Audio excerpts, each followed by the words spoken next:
Mm-hmm. Yep, everybody pussied out again. You know, Friday night and Saturday nights, you're supposed to be up all night, rocking with your cock out. Of course, nobody's up. Nobody's up rocking tonight. Everybody wanted to be a pussy. Nobody's live. So, I'm here, though.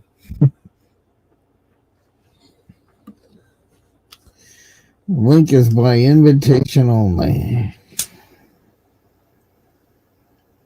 Mm-hmm. Yeah, so I'm gonna have to start taking Nemesis and fucking Abe's fucking time slots because they haven't been cutting it lately. Haven't been cutting it.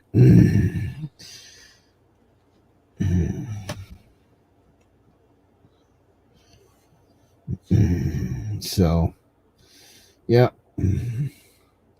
Panels by invitation only. Because this is Easter weekend and I'm not in the mood for a Trolls Fest tonight. But again, everybody pussied out. Another fucking Friday in a row that...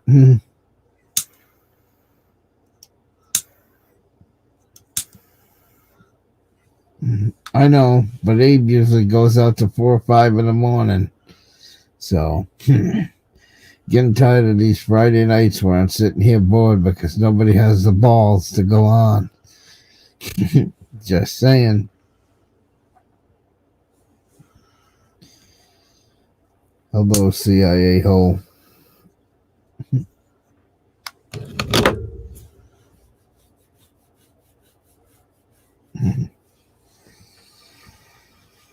Yeah, another boring Friday night. No action on YouTube. No action on YouTube.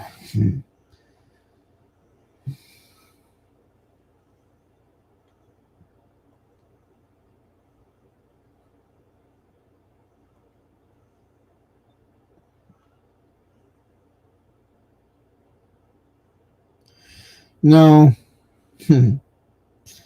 No, I wasn't in the mood to tonight.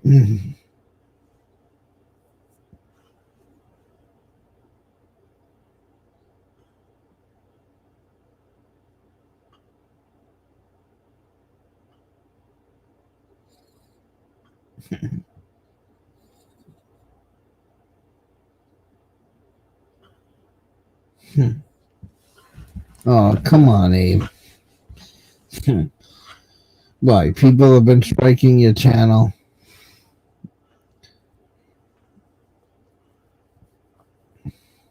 And why would they do that?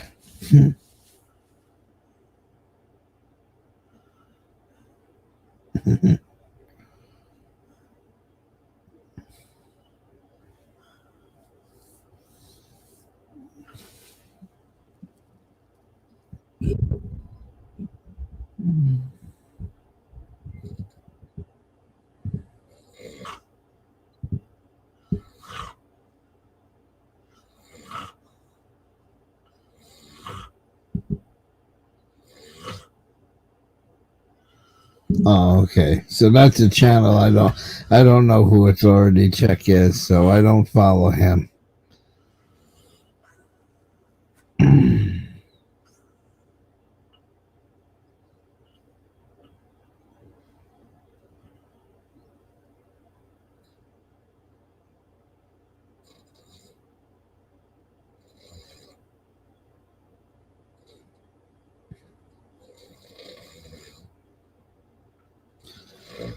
Oh, are you saying? Yeah, I don't know who Authority Check is. Yeah, I noticed a lot of Truth Finders channels disappeared.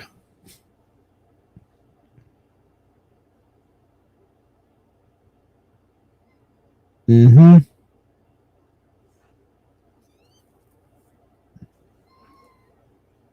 Well, that's why the other day when you and Lady Di were talking about how Defend showed up and fucking where Lady Di lives and trained Snowball and everything. The only reason why that video was on my BitChute is because somebody put a fake strike on Lady Di's channel. This is back before we had our huge fight. Put a fake strike in on that video and removed it from and removed it from Lady Di's channel. So when we were together, I was like, okay, people want to make up a fictitious strike on Lady Di and have that video taken down. I'll just move it on BitChute. And it's been there. I'm not even sure she remembers it's still over there because that's why. See, so I didn't put it over there to steal her content. I re-promoted her content because she got a false strike on that video. Somebody pretending to be defend did it. Because she kept saying, "Oh, it's defend. He put a strike on me on that video." And then when I looked into it, and then I finally cornered defend into a live stream, he's like, "No, it wasn't me. That ain't my email address." And then it turned out that it was a fake. So I know all about the fakes. That shit was going on 3 years ago, eh?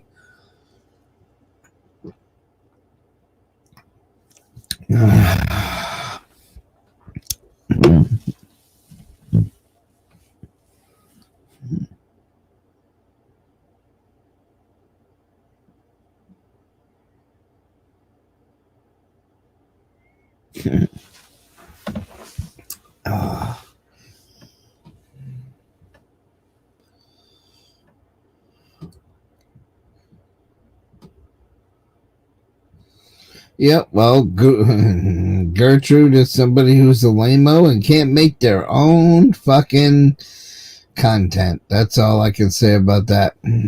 She lacks talent. She's got to steal other people's talent because she has no talent.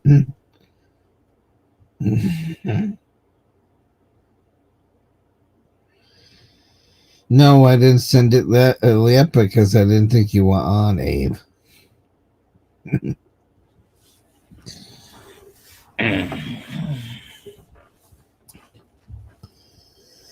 Why? Do you want me to send it to you?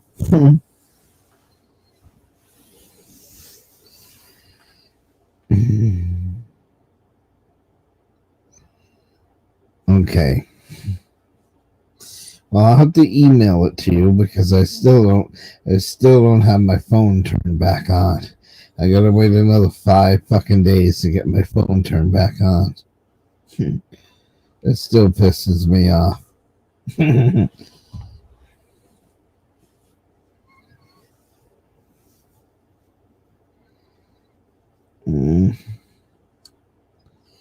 That's still. Yep, like I said, I'm not even getting triggered, but I know you're trying to trigger me, hot dog, by trolling me, and it's not gonna work because this is number one. It's late in the morning, or early in the morning, as I say. 2, it's Easter weekend, and I'm not in the mood for drama on Easter weekend. I'll send that to you in a minute. So, for those of you who are wondering, because CIA mentioned it earlier, I did not do my radio show tonight. Well, I did, but I didn't. I didn't do it on Rumble, and I didn't do it on my radio station. But where the main show is syndicated, it's on JDL Oldies Radio. I did it there. Now, there's a lot of people on that radio station that took this week off because they always take the week off in honor of Easter. Okay, they always take the Easter week off. So, JD canceled his show last night. Mike Pell was on Wednesday. Edison did his show on Tuesday. The guy from that normally comes on Monday canceled this week. And I just didn't feel, to be honest with you, I just didn't feel right playing classic rock on on a holiday. It felt sacrilege. I don't know. I didn't think playing rock and roll tonight was something I should do on Good Friday. So seeing that station over there has a Christian base and has a lot of Christian radio shows and has a lot of Christian followers, I decided to play gospel tonight, and I knew that would bore you guys on Rumble, so that's why I didn't even go live on Rumble and play that, because so I did my show, but not my normal show. So we'll play the rock and roll next week. That's to answer your question, CIA, if you're still here. Because I just didn't think it was appropriate to play rock and roll on Good Friday. It just, I don't know. Sometimes it just doesn't feel right. It doesn't feel like something you want to do. You know what I'm saying? It just didn't feel, it didn't feel appropriate, is what I'm trying to say. All right, Abe, I'll send you that link. But it didn't sound appropriate at all.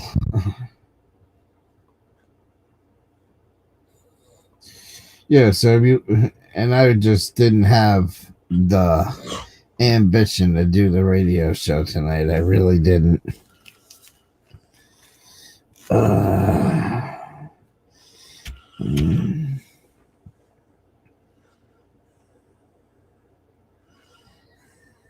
All right, let me look for Abe's email. Okay, there it is. And we're going to, I need the link.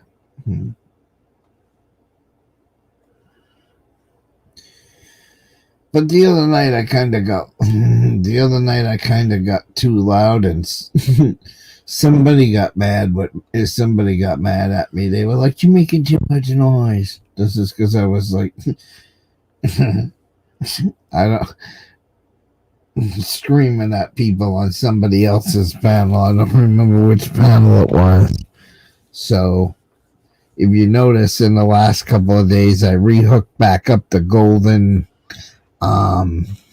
condenser mic, because now all I gotta do is whisper, and this fucking thing is screaming to you guys, but I can whisper and still have audio. Nope, that's the wrong camera. But yeah, the other night when I was yelling at Salty, I got a little too loud. So that's why if you look at that Salty rant video, I kept leaning into the fucking camera, because that's what I was using as the camera mic that night.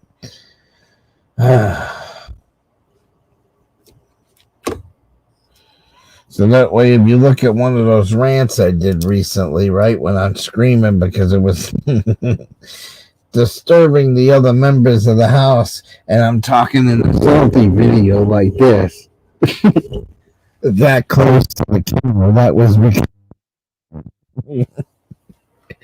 because I got a text from downstairs saying, "Hey, you're making too much noise up there." So, but see, now I can come on the internet in the middle of the night and whisper like a church. I got the fucking golden microphone right here, and this thing picks up everything. Okay, so, but I took it off the computer for a little while, because I took it out to the camper for New Year's. Don't even get me started on the New Year's show. That was a complete farce. That was a complete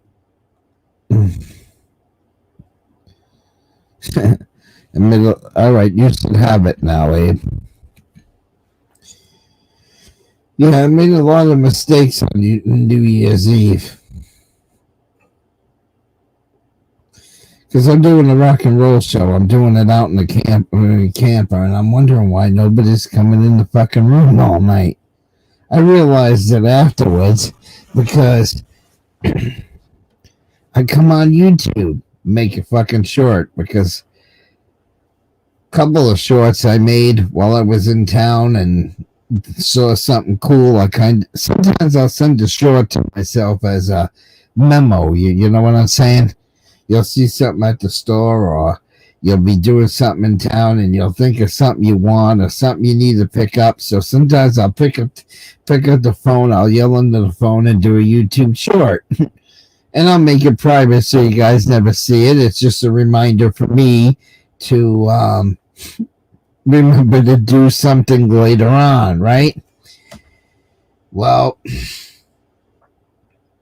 I make a short New Year's Eve, say, hey everybody, I'm going to be on Rumble. Here's the channel. Here's where the New Year's Eve singing show is.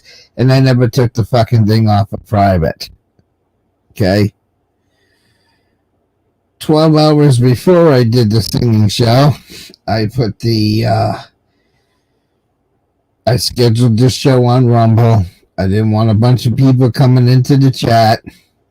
So I had the singing New Year's Eve stream sitting there unlisted, right? It was absolutely fucking unlisted, just sitting there because I didn't want people belittling the chat, right? So again, I tell everybody on YouTube that I'm going to be live. I'm going to be singing. Never made the short public. Nobody on fucking YouTube saw it. I do the fucking New Year's Eve comes. I do the singing show for 7 fucking hours. 12:30 at night, I shut the show down. I left the computer running all night on a private YouTube stream because I had some of my good equipment out there in case anybody tried to be cute and break into the camper. I left my computer on all night on a private live YouTube stream, just streaming the inside of the camper, right? The next day I get up about noontime, about noon, 1 o'clock, about 12 hours later after I did the New Year's show. And I look at, and the window is still open on Rumble. And that's when I noticed it. The show was fucking unlisted. I never took it off as unlisted. So I sung rock and roll music for 7 fucking hours and never took the video off of private. So I guess people were not meant to see my New Year's show, were they? Because I fucked up really that night twice. Once the short to notify people stayed public. Then the fucking live stream stayed public. I mean, stayed private. So that's why when you go to that the Rumble singing show, Rumble singing channel, you'll see that the video was uploaded New Year's Day. It shows that it was uploaded on New Year's Day instead of New Year's Eve because I never made it from private to public. So I did all that. So that's why I said the New Year's show was a fucking farce. I'm waiting for you to come in, Abe. Did you get it? So, yeah. I know. I wanted to do requests and everything that night. I had everything planned because it was the first New Year's party in two friggin' years, and the live stream was on private the whole fucking time. So I was pretty much singing rock and roll music to myself because the stream was on private. Oh my god. How you doing, Sonic? How you doing? Yeah, I'm just rambling about other stuff to see if Abe's gonna come in or not. He said he wanted to. But yeah. So then the other thing I don't know why I put the water bottle. Waiting to fucking away the camera every time. So after the New Year's Eve show, right? Because I want to do the singing shows once a week. After the New Year's Eve show, I said to Mike, I'm gonna just shut the camper down. I'm not gonna do any shows other than the New Year's Eve. I said I'm not gonna do any shows in January. I'm not gonna do any shows in February in there. I'll wait till the beginning of March, and then I'll go back out there because there's for me to go out there in the wintertime, I would have to use an electric heater. And that ain't fair for me to go out there and use an electric heater and rack up the power to my roommate. So I was like, okay, so it doesn't make the electric bill sky high. I won't sing out there for the 2 coldest months. Then the beginning of March, it went up to 80 fucking degrees. I think it was around the 10th of March. I'm like, good, I can start going out and singing again. 3 days later, snow. Then it was all in the 40s and 30s, 40s and 30s, 40s and 30s, 40s and 30s. Then it got one day, it got in the 60s again. Then it fucking snowed again. Then it would have turned nice and started getting good again. Then it snowed again. It's like, so I lost the whole month of March because spring wouldn't make up its fucking mind if it wanted to come or not. And I'm not gonna leave my guitar out in a camper with no heat. Do you know what that does? Leaving the guitar out in a damp camper with no heat and stuff, that will warp the neck. Okay. So, I mean, once it gets decent weather where it ain't going really high and dropping down really low, then I can leave the guitar out there. But same thing with a computer. Okay, computer hard drives, they get destroyed if they freeze. So I can't leave a computer out there when it's doing that. And I didn't want to have to heat the fucking camper for 3 months during the coldest part of the year. So that's when it hasn't been any more singing shows. I was going to do one tonight, and then I was like, wait a minute, it's Good Friday. I can't. So, all right, I'll let you up there, Abe. Hang on. Let me do this. Let me put earphones on so that way I am not bugging people. We got to do this right. Listen, I broke my earphones. That's why this metal piece is sticking out. There's supposed to be the hinge that's in here broke. So I got a zip tie here and a zip tie up here. And those fucking L brackets, but unfortunately I didn't have a straight one, so that one sticks out and looks stupid. Then I had to add all this fucking insulation up here because now I can't adjust them now. Oh yeah, they've been used and abused, these earphones. Okay, so I should have sound now. All right, let me bring Abe up.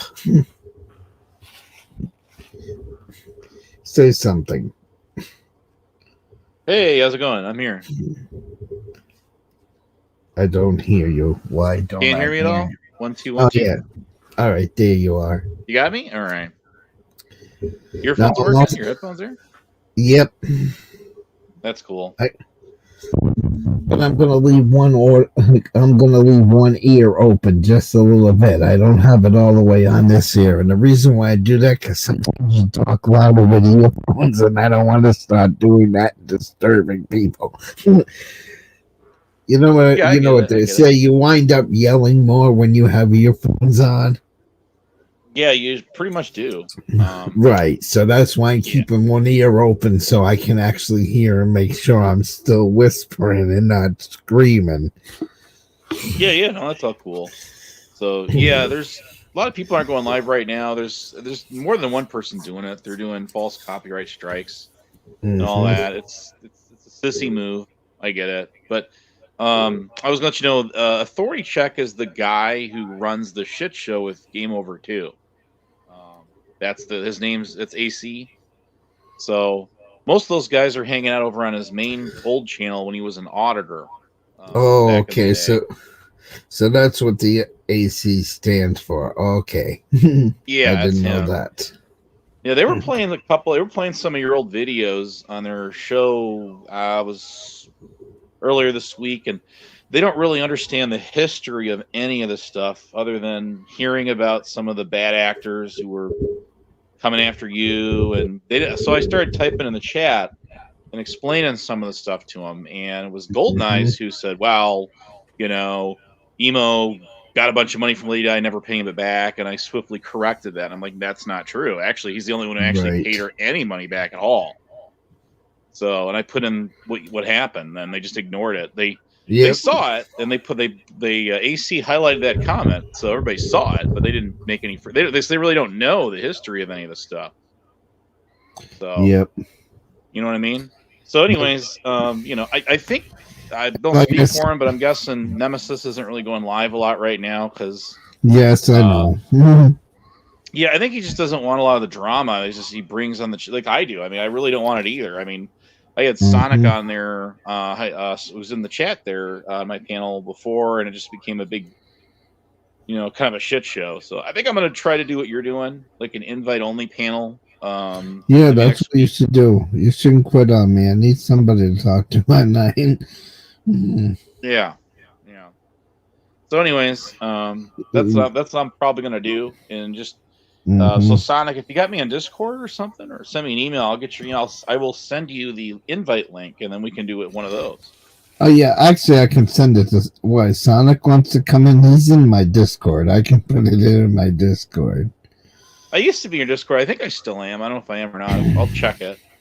But. No, you weren't really talking to me, so I kicked you out because you were lurking too much, and then I tried to invite you in, and you didn't come back in. All right. Well, hey, shoot me another one, man. I'll gladly accept it. We can all talk there.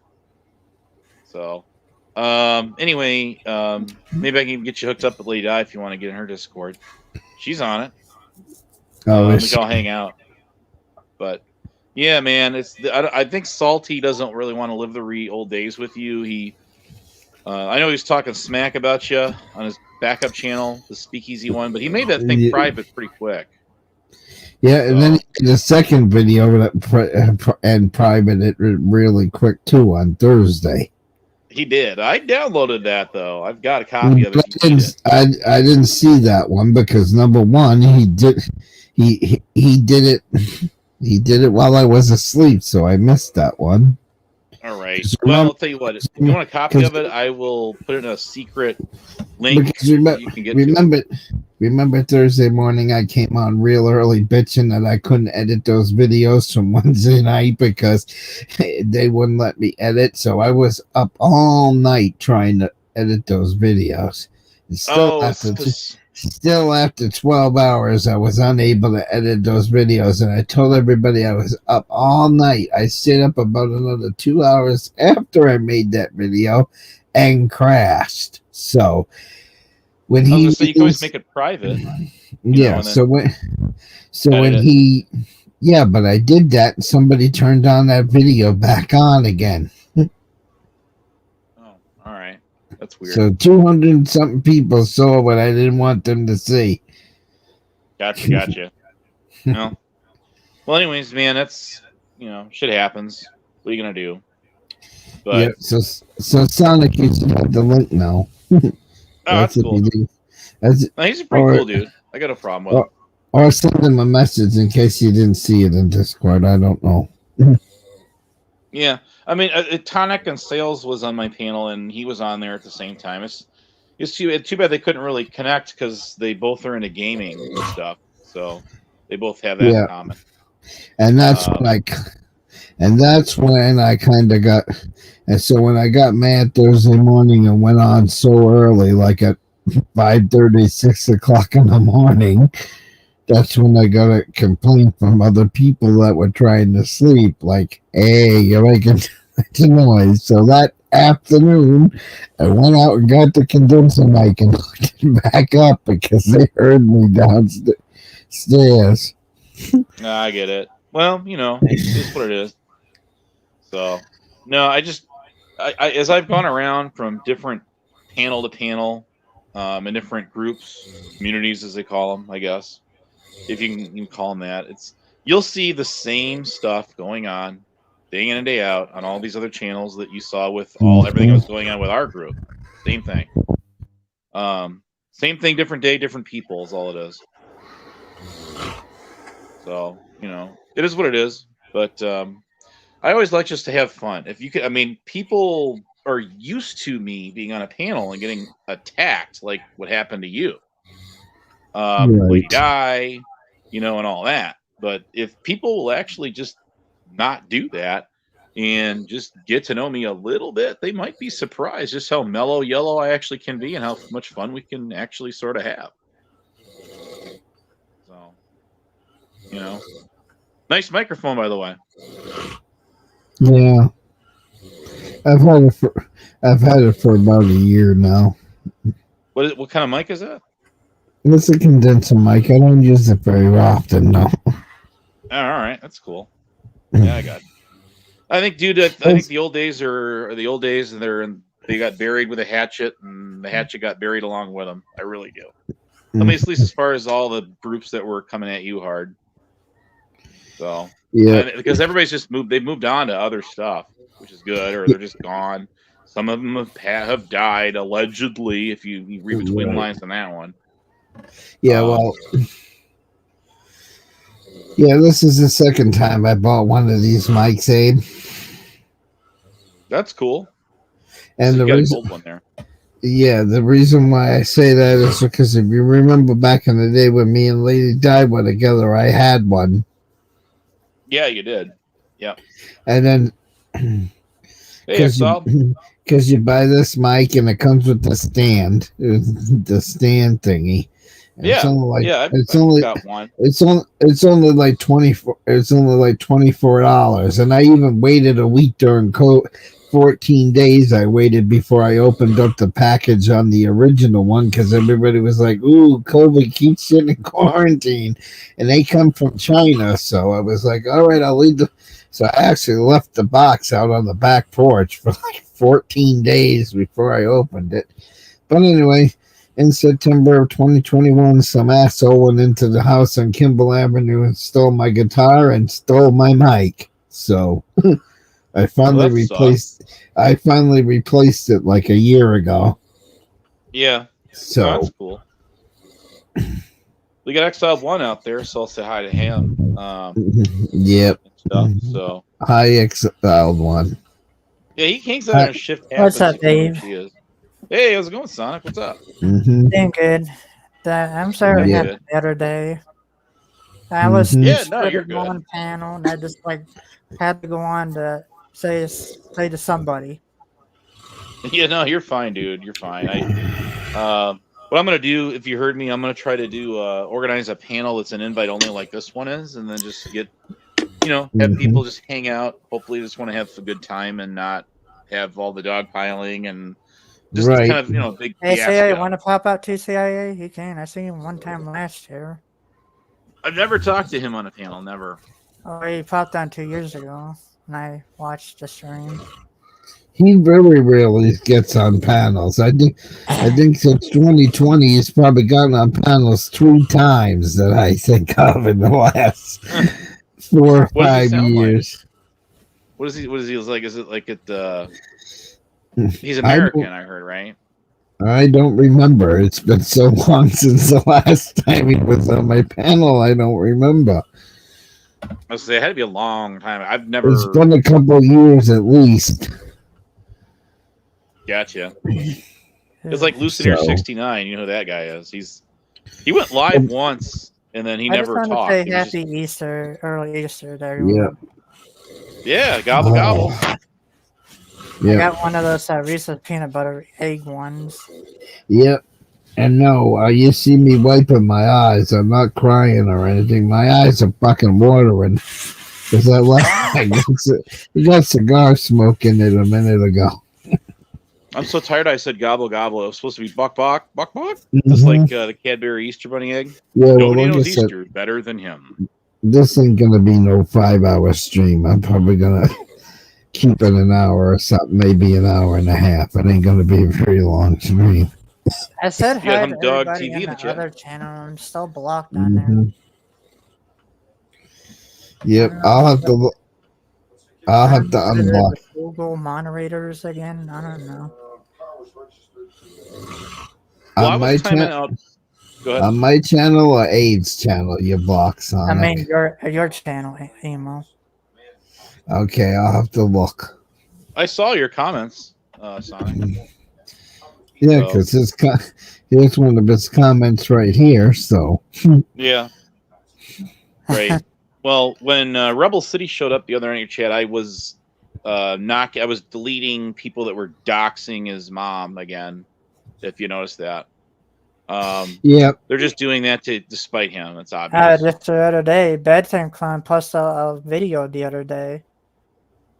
Yeah, he's had a real attitude issue, and that's a shame. He used to be a real fun guy until he dies. I'm just gonna put the small word and bad. Yeah, he did it in the community tab too. I know, but so he's got a personal issue with Rebel. I get it.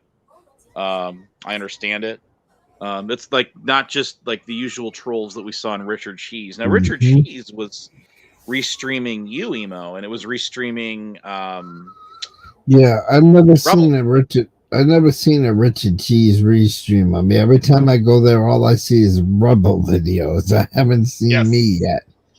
No, he was restreaming you before, a couple times at least I know of, but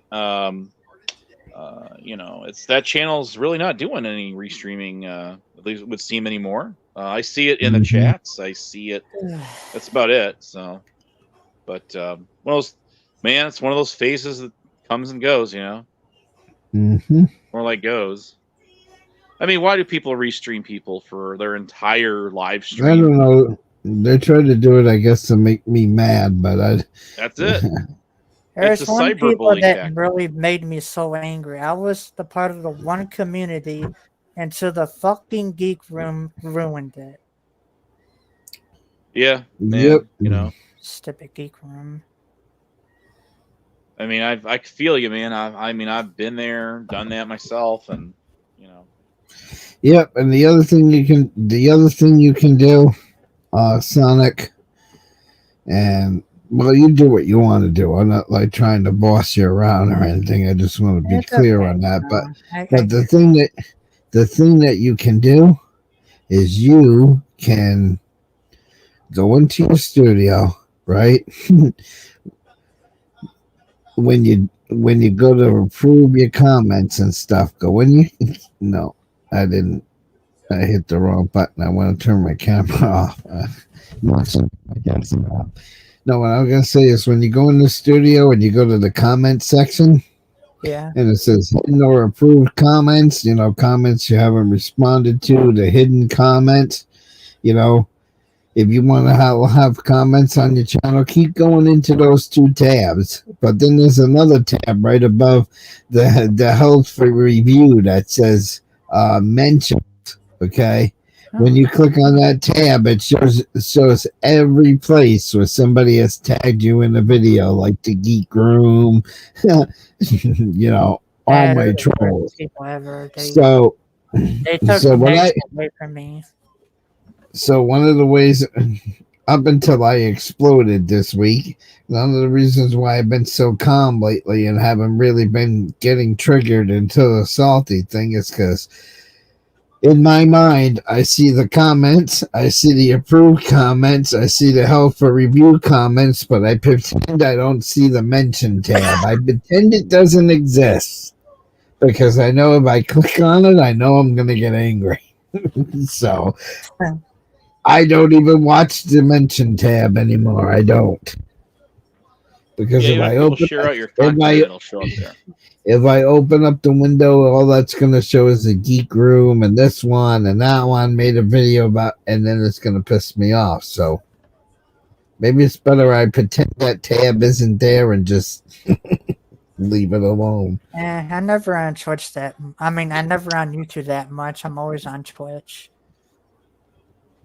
Twitch is a pretty cool place. Yeah. Do you remember? What was That's it why called? I get to hide out a lot. Yeah.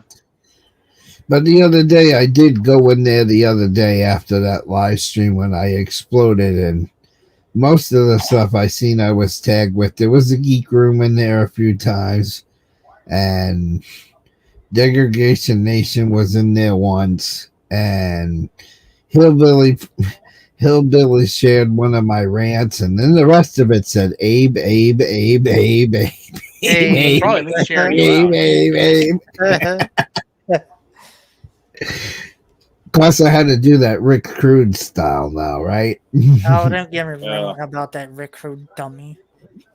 I don't want to talk about him. There's a totally degenerate douchebag, if I do say so myself. Mm-hmm. And I was watching this right now. Yeah, but this is the same mic that Von Helton has, too.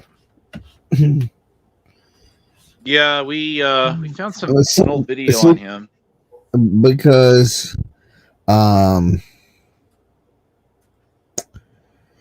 you look at his stand, the stand that's holding the microphone now looks like it's pink, but Von's favorite color is red.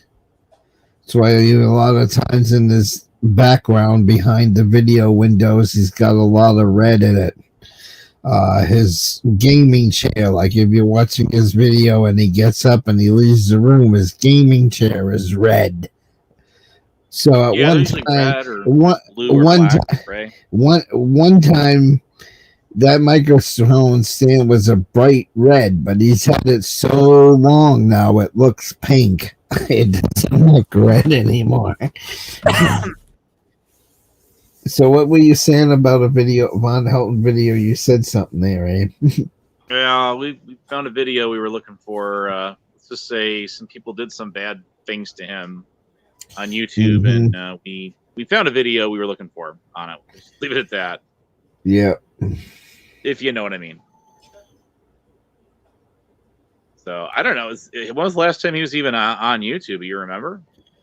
I don't remember. That's had to been a long time.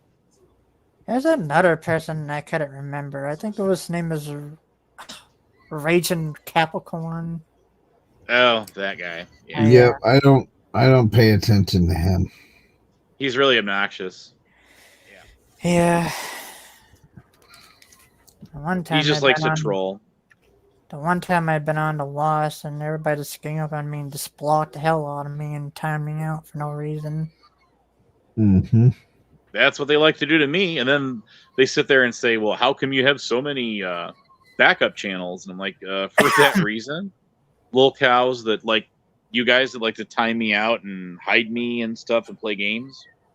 That might be why. Now on Twitch, once you're blocked, you're not able to chat anymore on that chat anymore. Yeah. Mm-hmm. So you just come back with another channel. Like I've got a bunch of them myself, and either risk it for the biscuit and have them hide all of them, or just some of them. Or if I really want to make a point across, I'll sacrifice at least 3 of them in one live stream if I have to. I wish Nemesis was on right now. I'm safe now. Yeah, he's fun. Yeah. I think he's just honestly. I'm not speaking for this for the guy. I just think he's kind of fed up with people coming on there and fighting and just getting some of the douchebags in his chat, things like that. I mean, I think that's what it is with him. But other stuff he's got going, I know. But for the most part, I think that's probably a lot of it. Yeah, I could have swore that was longer than that, but it says I got my mic in September. I don't remember buying it in September. See you in September, right? Can't sing. I know it was a while ago. Yeah, just a few years. So I miss the old days where we could just, like we're doing now, we're just I saw, I kid you not, a panel with 10 people on it last night, and they went for hours, and not one person dogpiled on another person. I was amazed at it. It's an entirely different thing, but how did they do that, Abe? How did they do that and not kill each other? I don't know. It's just, they were like it's like a podcast channel, and it was going across at least 2 or 3 different channels. That person down there that attacked me. I'm a male. Hang on, let me go back. Yeah. Oh no, is that Madman? I know that guy. Oh my god. Marriott Man. There's another Madman I know. Oh my god. I know who that is. Yeah, Madman one that I know. You mean you're talking about the guy that was with PDF Elves? The one with the glasses and the hat. That Madman. Oh. Yeah. No, that right there is some sock account. Yep. It figures. Is that even going to show up? I gotta see. I don't know how many people are watching this right now. I don't know. Yeah, I can't see it on the screen. 4. Well, wait till tomorrow. It'll be like 140, 104. Yeah, because I didn't go live on the main channel either.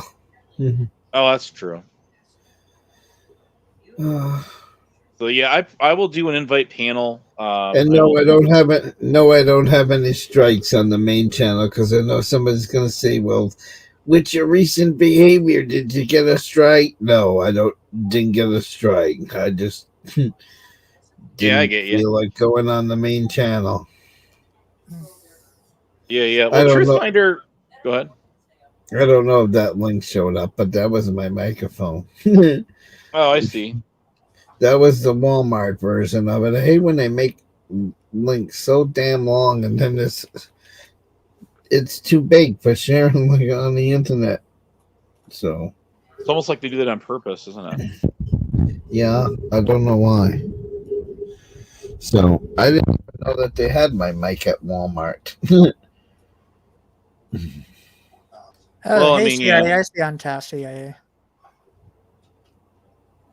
Well, they're always next week. Okay. He was in there, so I'm for tonic and sales. The video show. I'm going to bed. I'll be listening. Oh, okay, it's the CIA. See what else. Yeah. And he says, "What's up, man?" Yeah, I see. I'm gonna have to do some my homework on my old Magic cards and whip out the book again because I was stumped with with Tonic on my panel quizzing me on Magic. I have not played with Magic cards probably in 30 years, something like that. So when he was like 4 years old or something, I was playing with him. We used to do it in school all the time, like Pogs. You remember Pogs, guys, right? Yep. Oh yeah. So. Well, I can't give you the exact link to my mic because they don't have any more right now. Do you guys know about Onision? Back in the day, he was so crazy. I used to like Onision until he went on that tangent. Remember that part? He just threw vodka on his body and hair and pull all alcohol around him. So what I'll do for the ones that don't trust the link that are in the audience, they can take a screenshot of it and look at it later. Let me see. Is this the right monitor?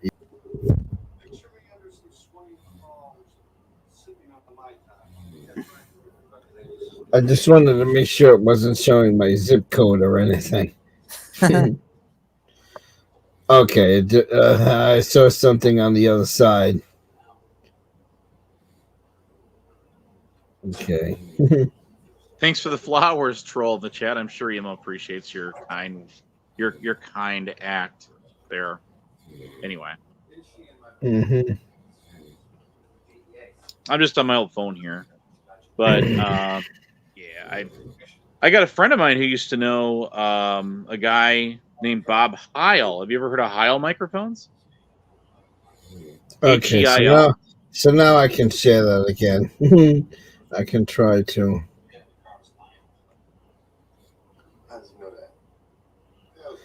Yeah, so that's the one right there. No, it changed. There you go. Take a screenshot of that. We got it. Oh my goodness, so golden. Yeah. Yep. Well, the reason why I was a big wrestling fan. That's why that's why so I can be like the golden microphone. You know who made that guy's career? But the way I normally say it sometimes as a joke on the radio show, I can say that now because we're not doing a radio show. The excellence in broadcasting, right? But Rush Limbaugh actually has a trademark, okay, on anybody saying that when you're like doing a radio show and stuff. So I always say the excellence in internet radio broadcasting. I change it a little bit just so I don't get fucking nailed by good old Rush there. Even though he's gone, yeah, he's still got all those copyrights are still in effect, yeah. So yeah, there was a guy named Bruce Williams that actually made that guy's career. Rush Limbaugh. Well, just like Zappa has. What the hell was I gonna say? Where you he has actually had his mustache trademarked. So that's why nobody in rock and roll can go on with just that little, mustache like he had. So yeah, if I shaved all of this off and just kept this little piece, because he didn't want to be like Adolf Hitler. Hitler had it like right underneath the nose, where it was like. So Zappa had it a little bit longer, okay, deliberately, so people wouldn't say, "Oh, he had a Hitler mustache," right? So his was just a little bit longer. But if I did that and then picked up my guitar and did a radio show, yeah, I'd be violating Zappa's trademark right there. Even though he's been dead that many years. They're gonna get you. Mm-hmm. Yeah, Truthfinder, I want to say he did take that copyright strike. So he did retract it the other day, and what he said is that he does it if anyone on your panel puts a picture of him as their avatar, then he'll strike. That's what he said. Is that what he does, really? Yeah, he doesn't like that. So I get it. Well, he's got his main channel hidden, and now he's on the Talk Lounge one now, his backup one. So it's because he doesn't want people to strike his channel, obviously. Mm-hmm. And he's from the UK, right? Yeah, he's over there in right, yeah. I do like UK stuff, like multi-ball. I also recently subbed to your channel, but one of my sock accounts. Oh, all right, cool, thanks.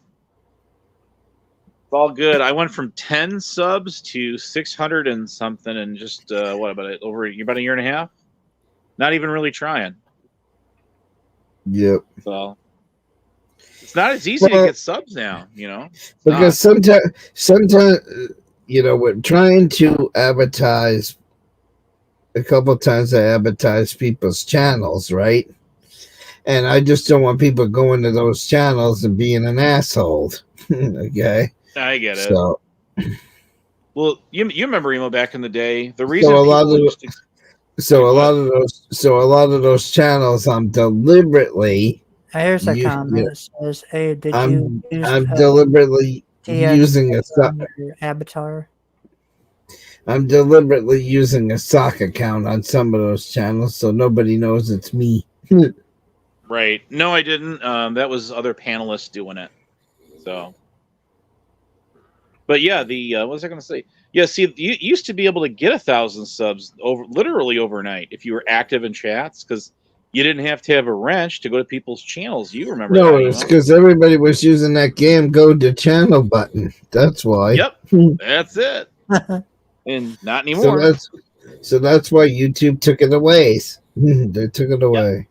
They took it away. It doesn't make sense, because you would think you'd want people to monetize, to make it so they can monetize, because it just makes them more money. Mm-hmm. So I don't get it, but whatever. Yep.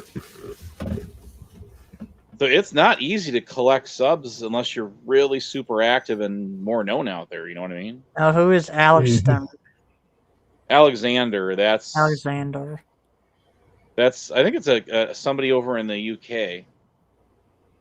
I used to think it was GD, but I guess it's not. I don't know. Yeah. The fun thing about GD, we can always time them out. That's the fun thing. Oh yeah. So now if I show you guys this, hang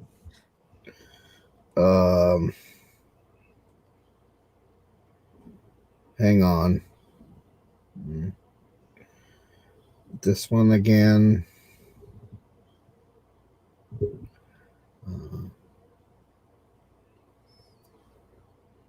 Yeah, allow. Okay, so that's this account. If I switch accounts, and I don't want everybody to see my sock account, so I better do the switching off YouTube.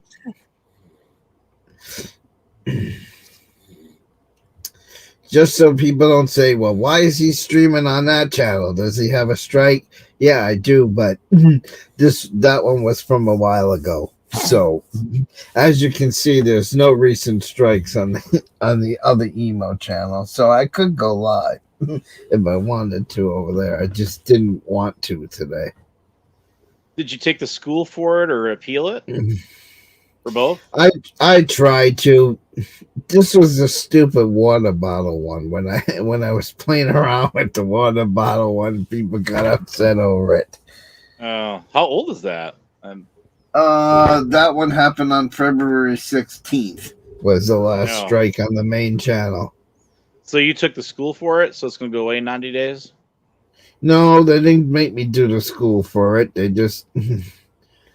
I was blocked for a couple of weeks for it. Yeah, I think you got to do the school, though. It's like 8 questions, and then it goes away after 90 days. Because there was 2 of them back around that time. One ended like a week ago. Click that bottom right blue thing. What's that say? View something? You're supposed to watch like a little 4-minute video and then answer some questions, and then they take the strike away after 90 days. Yeah, well, I appealed it and I said no. Yeah, but now you got to do the school, though. You got to do a school, see? Time to go to school. Get your book, pens and pads of paper, and your crayons and your pencils.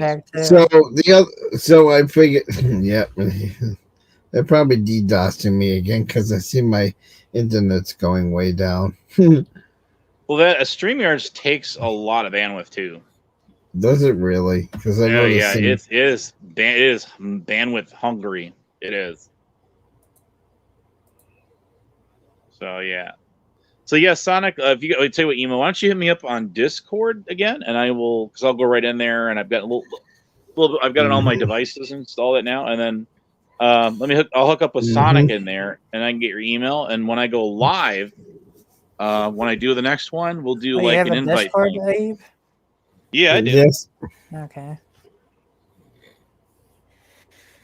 So yeah, I got it. I gotta be heading to bed soon. It's 2:00 in the morning here.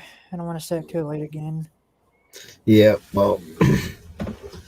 Oh, yeah. So somebody in the chat says about remember when you struck on the channel so many times? Yeah, I remember that.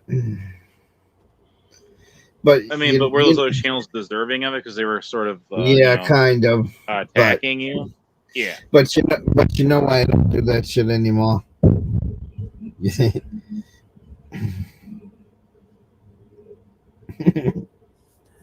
He says, "Oh, you guys." Oh, I'm not even going to repeat that one. But yeah. So, what was I gonna say? What were we talking about? I drained the thought. Oh, channel striking. Yeah, the reason why I stopped doing that is because it's useless. It's hopeless. It doesn't really matter if you just. What's that? Well, night, guys. I'm going to. Oh, you're taking off. I'll be looking at Discord. Yeah. I don't know if I'm on. If you got me or not. Do you have my email? You can send me an email, and I will send you an invite on Discord. Well, I have your friend on Discord. Oh, you do have me on Discord? Yeah. All right. Well, why don't you send me your email, and then I will add you to my when I send out the link I'll do an invite panel, and then see if I can get people, rounded up. Okay. Good night, guys. And we'll do it that way. That way we don't have a big panel raid and all someone wants to throw a new bomb down. It's R. Yeah. You know what I'm talking about, right? R-I. Get it? Oh yeah. But on all fairness to that comment in the chat, over there in the shit show, they have a threesome going because you got AC, you got Game Over 2, and you got Jamie Growth and Development. Those are the primary guys that are on that channel running it. So there you go. Well, all right. So I'll tell you I'll tell you why I stopped striking people. Because one, when you do it, they get your docs automatically. They get your fucking location. So I think a lot of the trolls were doing it just so I would strike them, so they would get my docs. Okay, because you got to put your real docs when you fill out one of those. Supposedly, you're supposed to put out your real docs when you fill out one of those. I filed one against Shiva, right?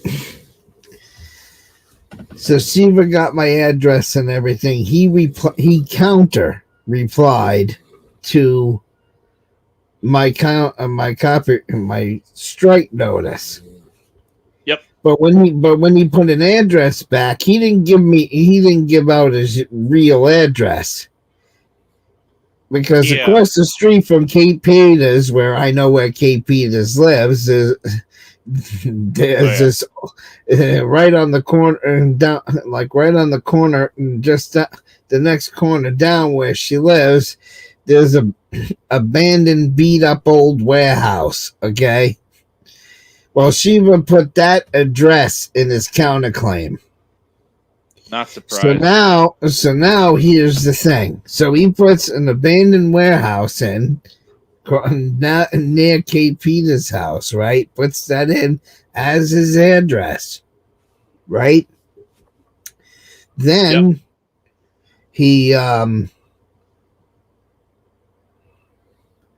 and replied it. So now what happens after they do the counter one? They came back at me and said, if you want to continue to do the copyright notice, you have to file a court case in court, right? You gotta sue them and give YouTube the court the docket number and stuff. So I was fucked at that point. How am I gonna sue? How am I gonna subpoena an abandoned warehouse? Yep, that's the game they play, man. So that was the game they played. So I lost the strike because it couldn't go any further than that. Because the next step on that form is, all right, now you guys got to file a lawsuit. Well, how can I file a lawsuit against Shiva when he used a fake address? But then he goes around. Then he goes around the internet and says he don't scam people. He don't do no wrong on the internet. He's a goody two shoes on the internet. Everything he does, he does everything. He does everything by the book. He don't break no laws. But yet, when it says on YouTube, if you give false information under the penalty of law, he provides a fucking address to a abandoned warehouse. Man, I'm going to change mine to that one across from where Rick Crude's crib is at, because there's an abandoned building over there, too. So much for the Church of Four, huh? Just saying. Mm-hmm. So, yeah. Go ahead.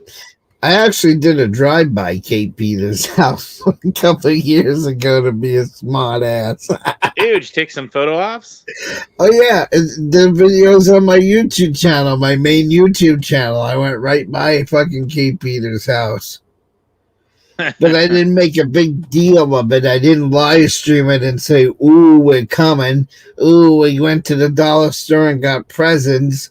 Ooh, we're on the way to fuck with you. I just did a silent drive by her house on camera. Silent run. That's epic. Yeah, she's really something else. Yep. Yeah, I got the video on my YouTube channel, Abe. I'll check it out. So yeah, I don't know. I just it used to be more fun out here. I know it wasn't really because the show I worked for once a year did a show in her town, believe it or not. So for 2 years after she came to my house, 2 years I was in her fucking town and laid fucking low with. She didn't even know I was in her goddamn town. Looks like you outfoxed the fox on that one, dude. Well, those are the good old days before all the crap started going down, Yeah, but Mike can't do that kind of work anymore. And I was really getting wound down. I mean, 15-hour days were really taking a toll on me. So I think the last two, maybe 3 seasons that I did it, Abe, to be honest with you, I pretty much only did it because he was out there. You know what I'm saying? If he would have retired like 3 or 4 hours earlier than what he did, I think I probably would have left earlier.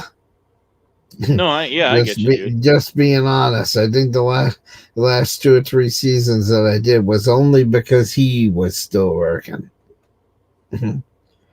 Yeah, no, that makes sense. And I figured I might as well do something, right? I mean, yeah, you might as well, right? I mean, hey, if you can do it, you can cut the mustard, go for it. Mm-hmm. But yeah, I don't know. I mean, I've just, my thing of it is like it used to be a lot of fun, and then my legs would kill me at night. They literally would kill me at night. I would have to use some psychobenzaprine and shit like that at night just to sleep. Yeah, I get it. Which is a Flexerol, in case anybody doesn't know what that is, because I used to get so bad. I used to cramp so bad in my legs. Hurry up and Google it, kids.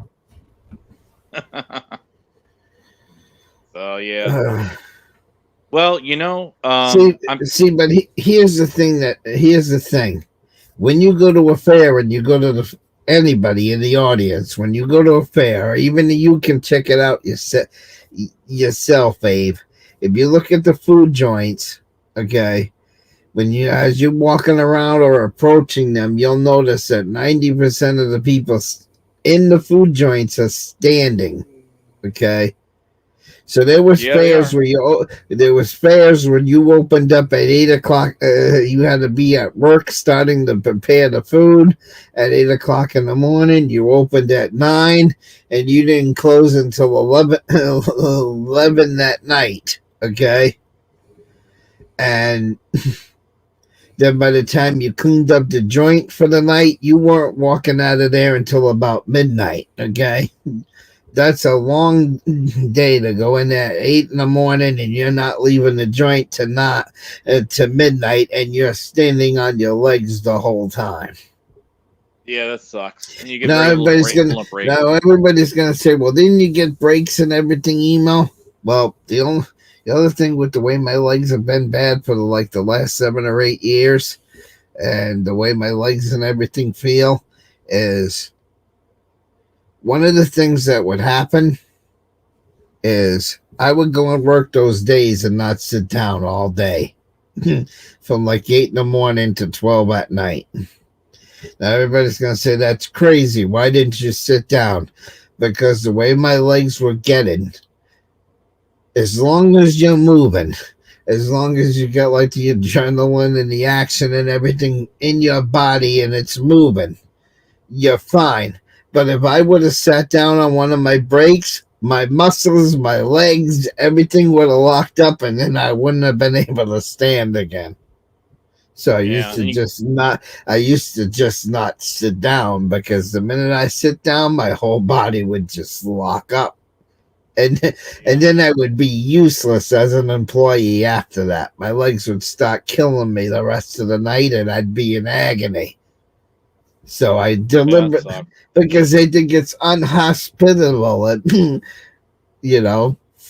for the... Yeah, that sucks.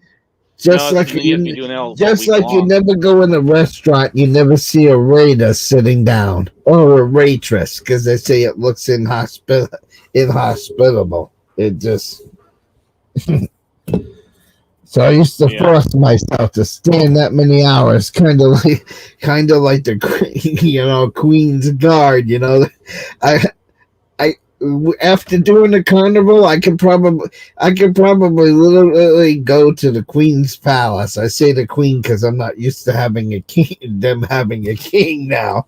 I could probably stand with the way I built up the standing room, and I'll be able to stand there all day. I could probably stand in front of the gate and just be one of those soldiers like this all day, not move. Right. So I get you. Well, anyways, I can't imagine how those guards in the UK can just sit there, and then people are getting in their face like this, and they're just like. They're just standing there. Yeah, crazy stuff, man. It is, but yeah. So hang on, I'll find that for you. Well, let me see. You looking for that video? Yes. All right. I think I made it as a video and not a live stream. I don't think it was a live stream. So you know what I wish YouTube would do? I wish they would have things separated by year. Would be nice. You know what I'm saying? No. Yeah, right. No, I'm just reading your chat there. Yeah. So if you come in here to me and you say, Emo, you did something bad on July 16, 2020, and let's talk about when you did something bad. It should be able to click on the fucking 2020 tab and just look at the 2020 videos without going through that whole goddamn list. You know what I mean? Yep. It would be nice. Yeah, no, that'd be cool. So it's somebody remembers some of the old history in your chat there. I mean, obviously, but no, I don't know. I'm just tired of the crap, man. I just want to get on YouTube and have fun. So I'm going to try to do that with my panels too. And like last time we were talking about like CB radios and all that stuff. That was fun. Even got Capgun in your chat talking about it. So that was cool. Mm-hmm. And of course that ain't the one. Yeah, it's got to be pretty old, man. You gotta be like, what are you going? Yeah, it was in 2022. Oh, it wasn't that long ago then. Just a couple of years ago. Yeah, but I don't remember what I called the damn thing. It's been so long.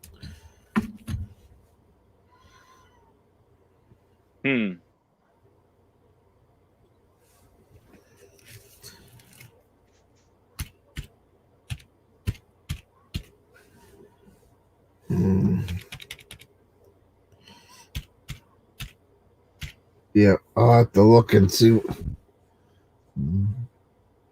Oh, I found it. Got it? Is this it? No, that ain't it either. It wasn't that far back.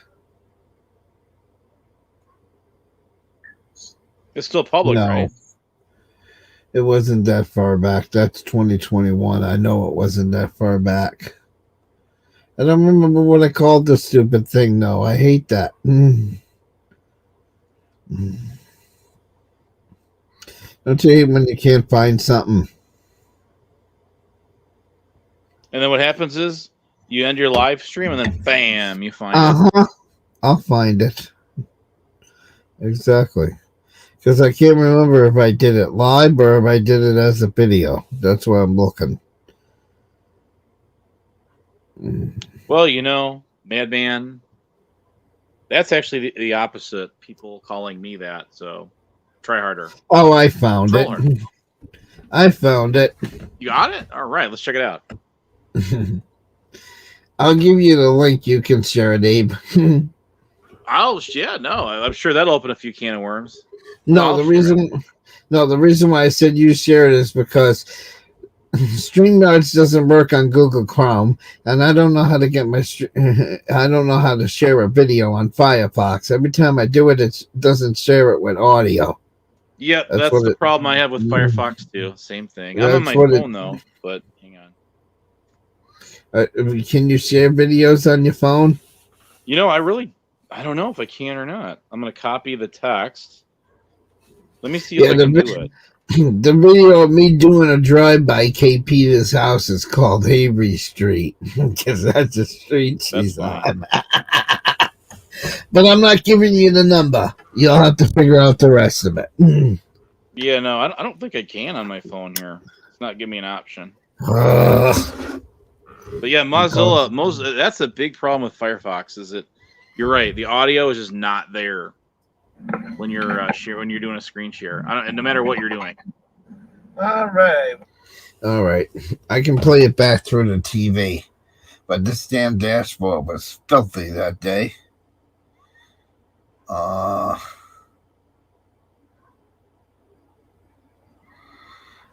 Let me see if I can do this. Can that Mr. Sock in the chat there define that term? Because that's a big hurdle right there, dude.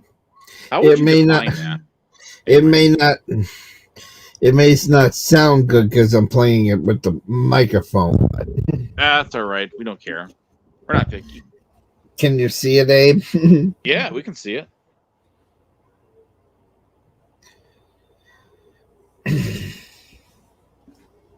All right, so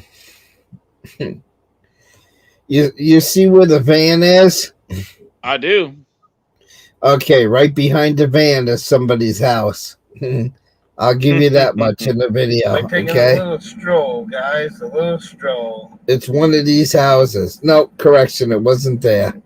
Somebody might turn right on Avery Street. Yeah, we're gonna turn right on Avery Street. I'm not there yet. Who do we know, guys, that lives on Avery Street? But it's a whited apartment building. That's all I'm going to give you guys. I'm not going to give you the number. I'm not going to start shit. Okay. Can you tell me how to get? And it's on the Sesame Street. And it's on the left-hand side. I'll tell you that much. Yeah. It's Manso Report's house. Yeah, keep going straight. I think it's this one. Number 16 and 17. Oh, shit. I said it in the video. Number 16 and 17. Or it's that apartment building right there that I just went by on the left. It's one of those three houses. Is Kate's. Manso Report Street.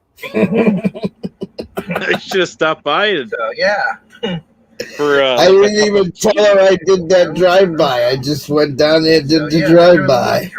You did a drive-by Manso report. It's Manso Report's house. Well, it's hard to dox her because she's no longer living, so there is that. Oh, what happened? Manso Report. No, that's someone's made a comment about Betsy Peeler. Oh. Betsy Peeler died. But right on this corner where the dead end street is. Yeah. Okay. If I would have turned the camera to the right there, right where it says dead end, that's the abandoned warehouse that she reused for the fake address. Okay. Yeah, I think we lost. And I think her apartment building might be that one right there on the right. I think. I think that looks about it. I'm guessing. So there's KP. House. That's the stomping grounds right there. It's in that area. I was gonna knock on doors and find out. Now, where's Turtle Boy Live from there, huh? I don't know where Turtle Boy lives. He's not. I don't think he's too far from there. In the same state, I believe. So, anyways, no, Betsy Peeler died last. I think it was like November 9th. Yeah, no, Betsy died, but we were talking about Katie, and then you said, "Oh, she died." Yeah, I know. No, it was Betsy Peeler. She was like 70, or no, she was like 80, I think. Yeah, and we know. Yeah, we know Betsy Peeler was getting really bad. But yeah, she had COPD. It's too bad Teresa Richardner had, had quite the fallout. But Betsy was quite opinionated. I mean, but I will say this for her. I mean, she did let me get on her panel a couple times, and she did not play the usual games that other people did, mute my microphone and kick me in the basement and all that. So I'll give her at least that. So, but yeah, she was like November 9th or 11th when we lost her, as I recall it. But the only thing is, sometimes I wonder if this Avery Street caused bad juju, Abe. Did what now? Sometimes I wonder if this Avery Street video caused bad juju. Yeah, probably kind of sort of might have something to do with that a little bit. Well, because exactly 3 days after this video, when the show left Attleboro, Massachusetts, during teardown, Mike and the boss got into a fight, and the boss said, "Mike, you're fired." So exactly 3 days after that video, Mike got fired from the show. That might have something. So that's one of the reasons why we haven't really been back there since. I don't blame you, man. But it's like no, but you know, right? Hang on. Yeah. Go ahead. No, it's like the Bermuda Triangle. But yeah, but it's also funny that last carnival year, they say things go full circle, and in a way, it kind of went full circle. Now you might say, Emo, what are you talking about? It went full circle because what happened was, so Mike got fired from that show because his boss him and his boss had an argument, and I can tell you the other show because now that we're retired, no, my trolls already know the second show that I worked on. So Smokey's Greatest Shows in Maine, right, was another show that I worked on, right, before doing the one in Massachusetts, New England area. So what happened is when I got into the carnival business, my first season, okay, I started working at Smokey's Greatest Shows. I did a half a season at Smokey's Greatest Shows, right? Then, in between one of our fairs, the other show happened to be in Maine, and we were down for a week. We had no place to play. We didn't have no place to set up. So I told my boss, I was like, well, if you're going to lay us off for a week, would you mind if I go to the other show? And the boss is like, no, I don't mind. Just make sure you come back when I need you. And I'm like, okay. Well, we switched shows, and then we liked the other show so much, we never went back to Smokey's. Okay, so in my original first season as a carny, we worked half for Smokey's, half for the other show, which I still don't want to name because there's a lot of great people that work there. So Mike gets fired 3 days later after that Avery Street video, and it had nothing to do with trolling or anything else. It's just that him and his boss were They put an idiot in charge of food that year. A total complete idiot. And Mike just wasn't getting along with the guy at all. So we wound up after him getting fired from that show. We went back to Smokies for a half a season. So we finished out the 2022 season working for Smokies Greatest Shows again. So it's like that's the same way I started. I started with Smokies. We went to the other show. Then we left the other show and went back to Smokies. To me, that's like it went full circle. You know? I get it. Double your money, man. Right, because it was the same. I started with this. We started with 2 carnival companies, and we ended with 2 carnival companies. So it was like deja vu. It made like full circle all the way around. Yeah, you know where they store a lot of that carnival, all the rides and all that gear at? A lot of it's stored in Illinois. You know that? Mm-hmm. Yep, it's over in like McHenry area, and there's this huge yard they keep all this stuff at. Mm-hmm. And it's like, you know, they haul it all over the country. So yeah, I mean, you know, that's a tough gig right there. Short-lived, but man, I know it's a tough gig because you got to pack in, like, you know, like say you got to go for double-digit hours, like next to no breaks. You're standing the whole time, you know, annoying people, all that. But basically what happened is they had this guy Russell that was in charge of the food. He was there for almost 25, maybe 28 years. He was there running the food joints. Then he started having heart problems. The doctor told him, you either give up the show or you're gonna or you're gonna wind up dead. So Russell had no choice but to lead the food. So then for 1 year they put one of the South Africans in. Oh my God. One of the gay South Africans in. One of the hot looking blonde South Africans. I'll at least give you that much. I loved working for him. But it was too much work for him. He couldn't handle it after one season. So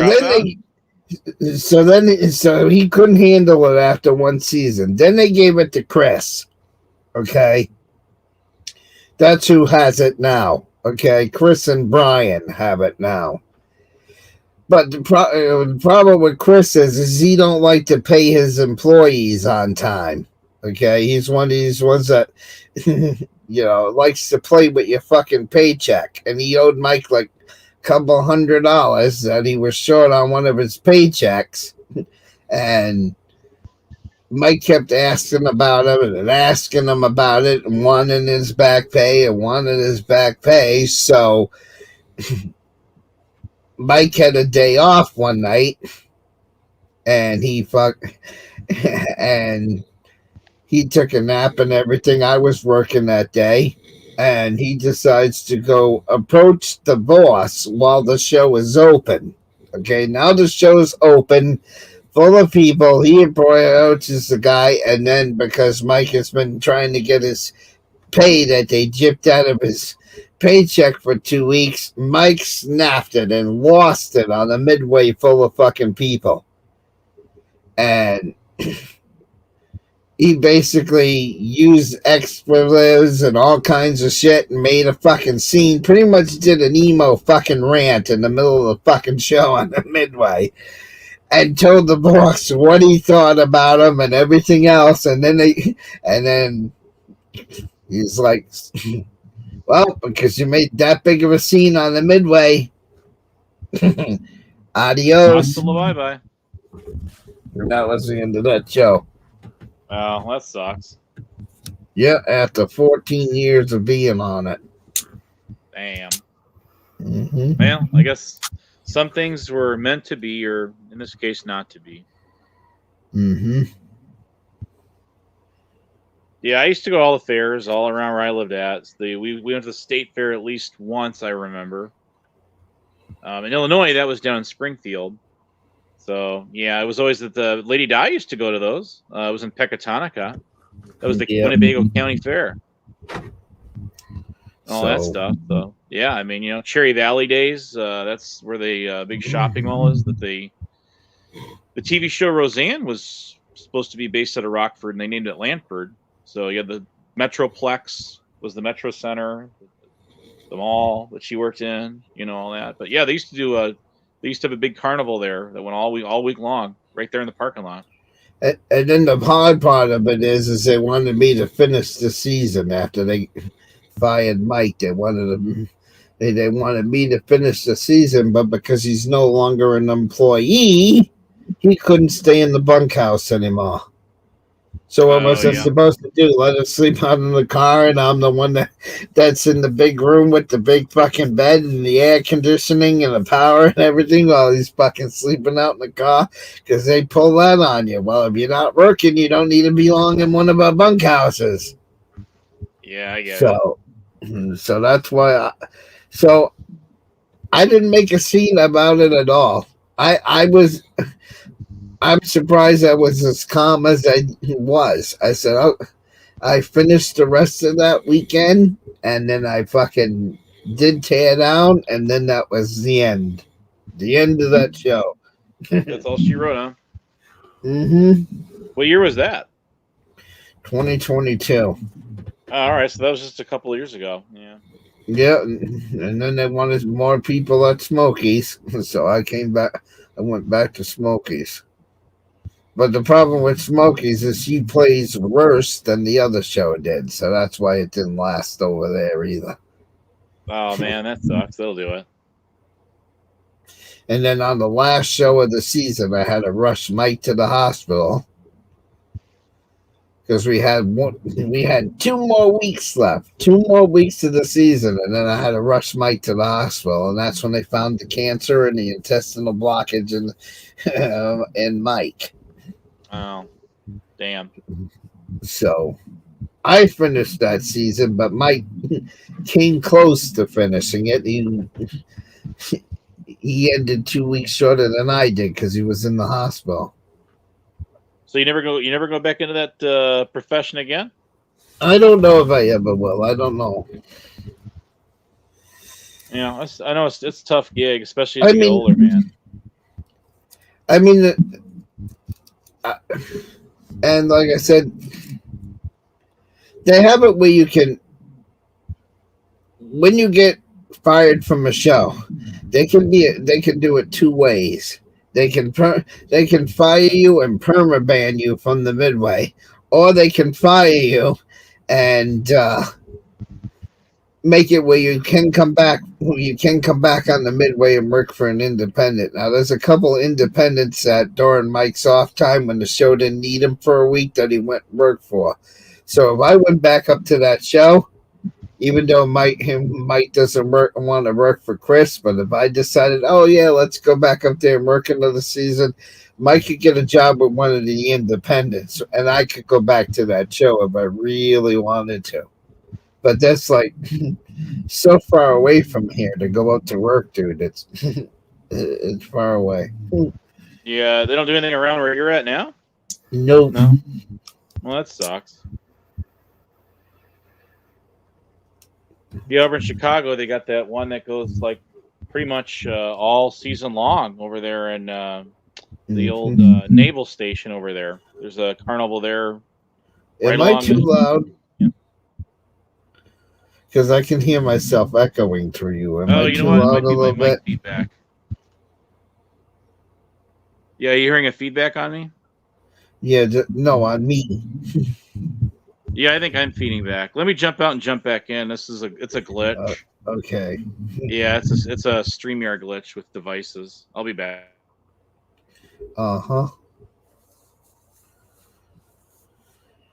So, like I said, I didn't want the trolls to really have a field day with that, so that's why I didn't release it earlier than that. But, yeah.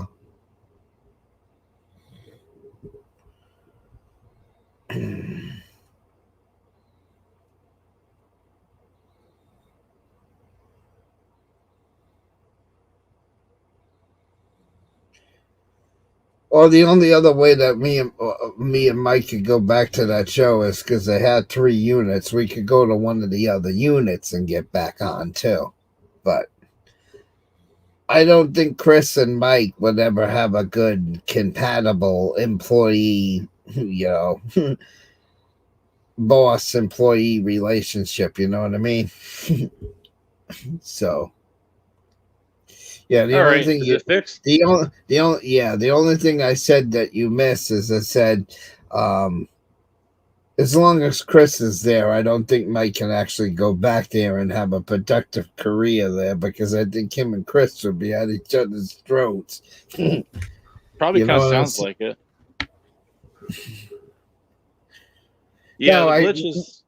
We could probably go to one of the other units because they had 3 units, but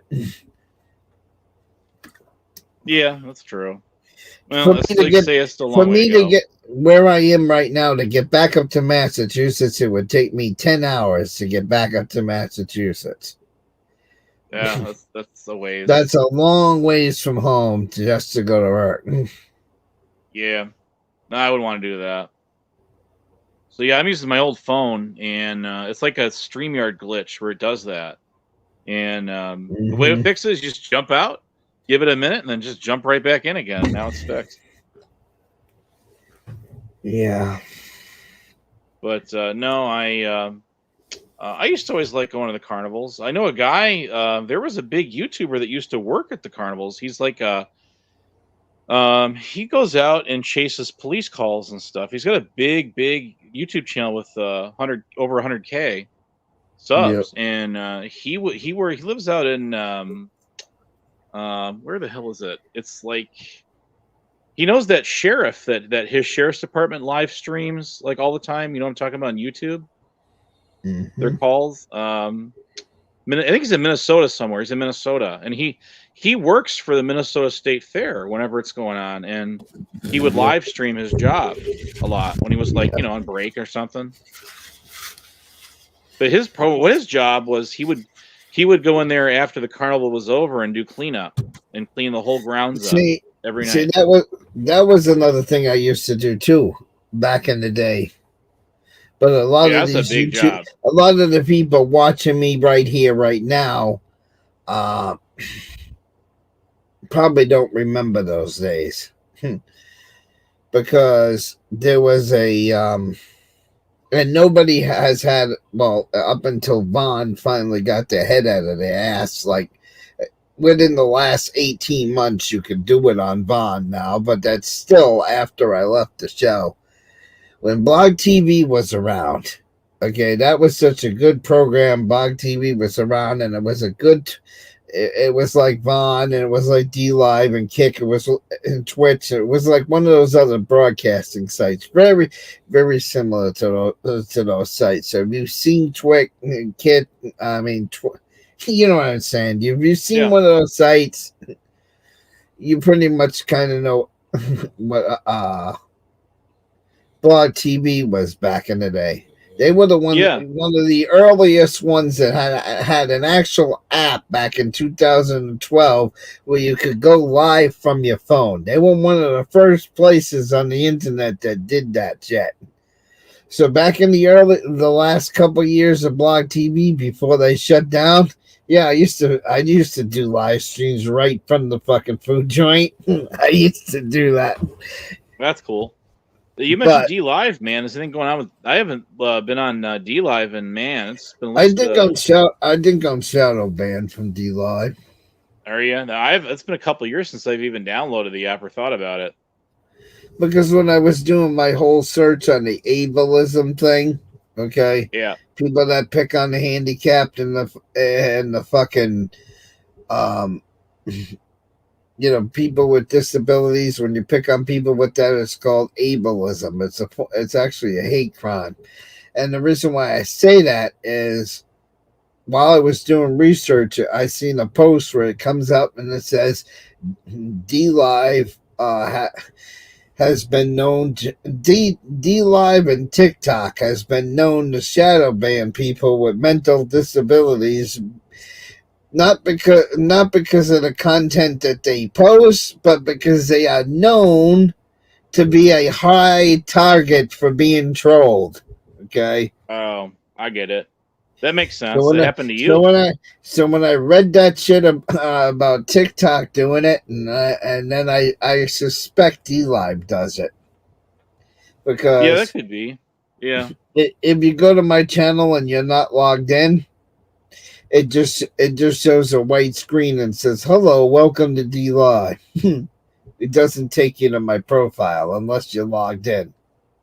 I'm gonna have to check it out again, man. I So got my new phone. So everybody else's channel I can go to on DLive, but when you go to mine, unless you're actually logged in, it says, "Hello, welcome to DLive," and doesn't tell you anything else to do. Can you go? Can you StreamYard on that, or Prism, or something, or Restream.io, or? Yeah, you can StreamYard on that too. Yeah, I didn't know that. Okay. It's like an what do you call it, HTMP or whatever it is? You have to add it in there like that, or?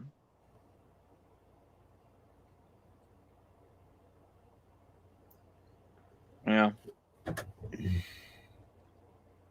Yeah, I'll check it out. Send me your link to your DLive and I'll check it out. I'll download the app here tonight. Are you logged into DLive or are you out of DLive?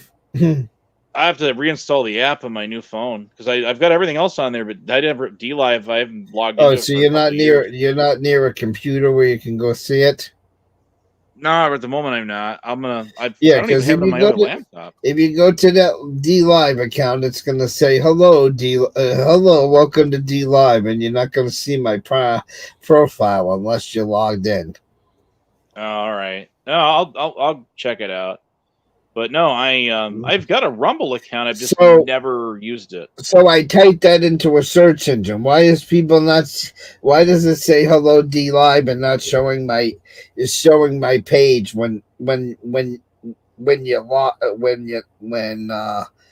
you're not logged in? And I found a Reddit post that says if your page is coming up like that on DLive, it's because you're shadow banned. Yeah, I got shadow banned just for making one little comment. And people will only be able to see the page if they're logged in. They will not be able to see my DLive page if they just go to it. Yeah. You'll get I found this out the hard way. If you can get shadow banned, you used to be able to get away with anything, like bloody murder with a blue wrench, right? But not anymore. Like even moderators, if they make certain comments, they're not letting it post. And then if you say certain things on YouTube, they will shadow ban your comments, so they're invisible. It's you're hidden from every channel. I almost did a live stream the other day while I was in your live stream. No, correction, Nemesis live stream. Because I went to type in there, because I seen pictures of Prime. He's this really big, heavy, fat guy, and I'm not trying to fat shame him. I'm just saying he's a really, really, really big, heavy, fat guy. I got some screenshots. So I went to fucking type in the Nemesis chat. I said Prime is so fucking fat and worthless. He should just end his fucking life. Oh, YouTube wouldn't allow it. I typed it in again, and I said, Prime is a fat prick and needs to be ended. Nope, that wouldn't show up in the live chat. Yeah. Half of my messages the other night in Nemesis chat was censored. Yep, see what I'm saying? People get mad because they think moderators are doing it, and they're not. It's just they're starting to crack down more on that stuff. You know what they did to me? They deleted some of my brand accounts for no reason, and they gave all of them back, but like 2 of them, and they could provide no reason, and those channels had nothing on them. So I think it's their AI. I had a couple of sock accounts too that they did the same thing to. Was it like recent? Mine were back in March. Yeah. Or like early. Really?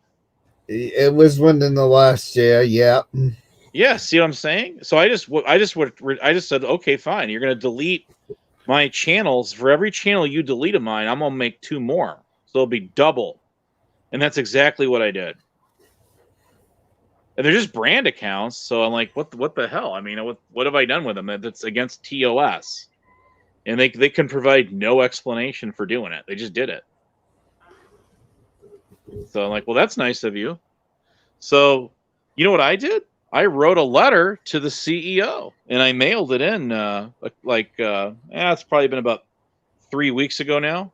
I'll never get a response back, but at least I took the initiative to write into him saying, I don't think this is BS. And I gave him the links to the channels that they nuked for no reason. And I'm like, these are just brand accounts anyway. So I just made new ones. But I'm like, still, there's no reason to do that. I mean, your AI is zapping real actual brand accounts that are not sock accounts. So like I say, it won't go anywhere anyway, but at least I did it, you know? Yeah. So like I said, I pretty much gave up on D Live. When I go to when I go live on D Live, it always says I have 5 viewers. It never changes. It's been like that for like 3 years. It says I always have 5 viewers, but nobody's in there. Nobody ever comments. Nobody ever talks in the show. Okay.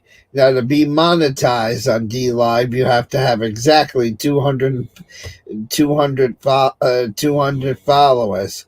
My account over there has been stuck at 196 for the last 3 fucking years. Nobody's followed me in almost 4 years over there. Okay. Well, that sucks. So that's why I said I think that account's shadow banned because nobody sees the damn thing. Yeah, is it like emo Howlingwolf? Is that what it is? Yes, it's just an email. I put it in the chat, the YouTube chat. And it just never. And like every time I go live, it just nobody ever comes. Not one person goes in there. That's messed up. What I should have, I'm gonna check it out. What I should have you do is I should have you add your D Live shit in there. See if you can sub to it, and then one night for shits and giggles while we're on the panel like this, I'll go live on there. And let me know if you get a notification. If the notification doesn't come, then you know damn well I'm shadow banned. Yeah, I'll do that. I've had a D Live account for at least 4 or 5 years, but it's like frozen. It hasn't moved at all. That could be. Is D Live is it still heavily used though? Yeah, there's lots of people over there. I'll be damned. You don't hear much talk on YouTube about it. YouTube, see the younger generation doesn't really. You notice they're just not around YouTube. It's like 30 on up, pretty much, isn't it? Yeah.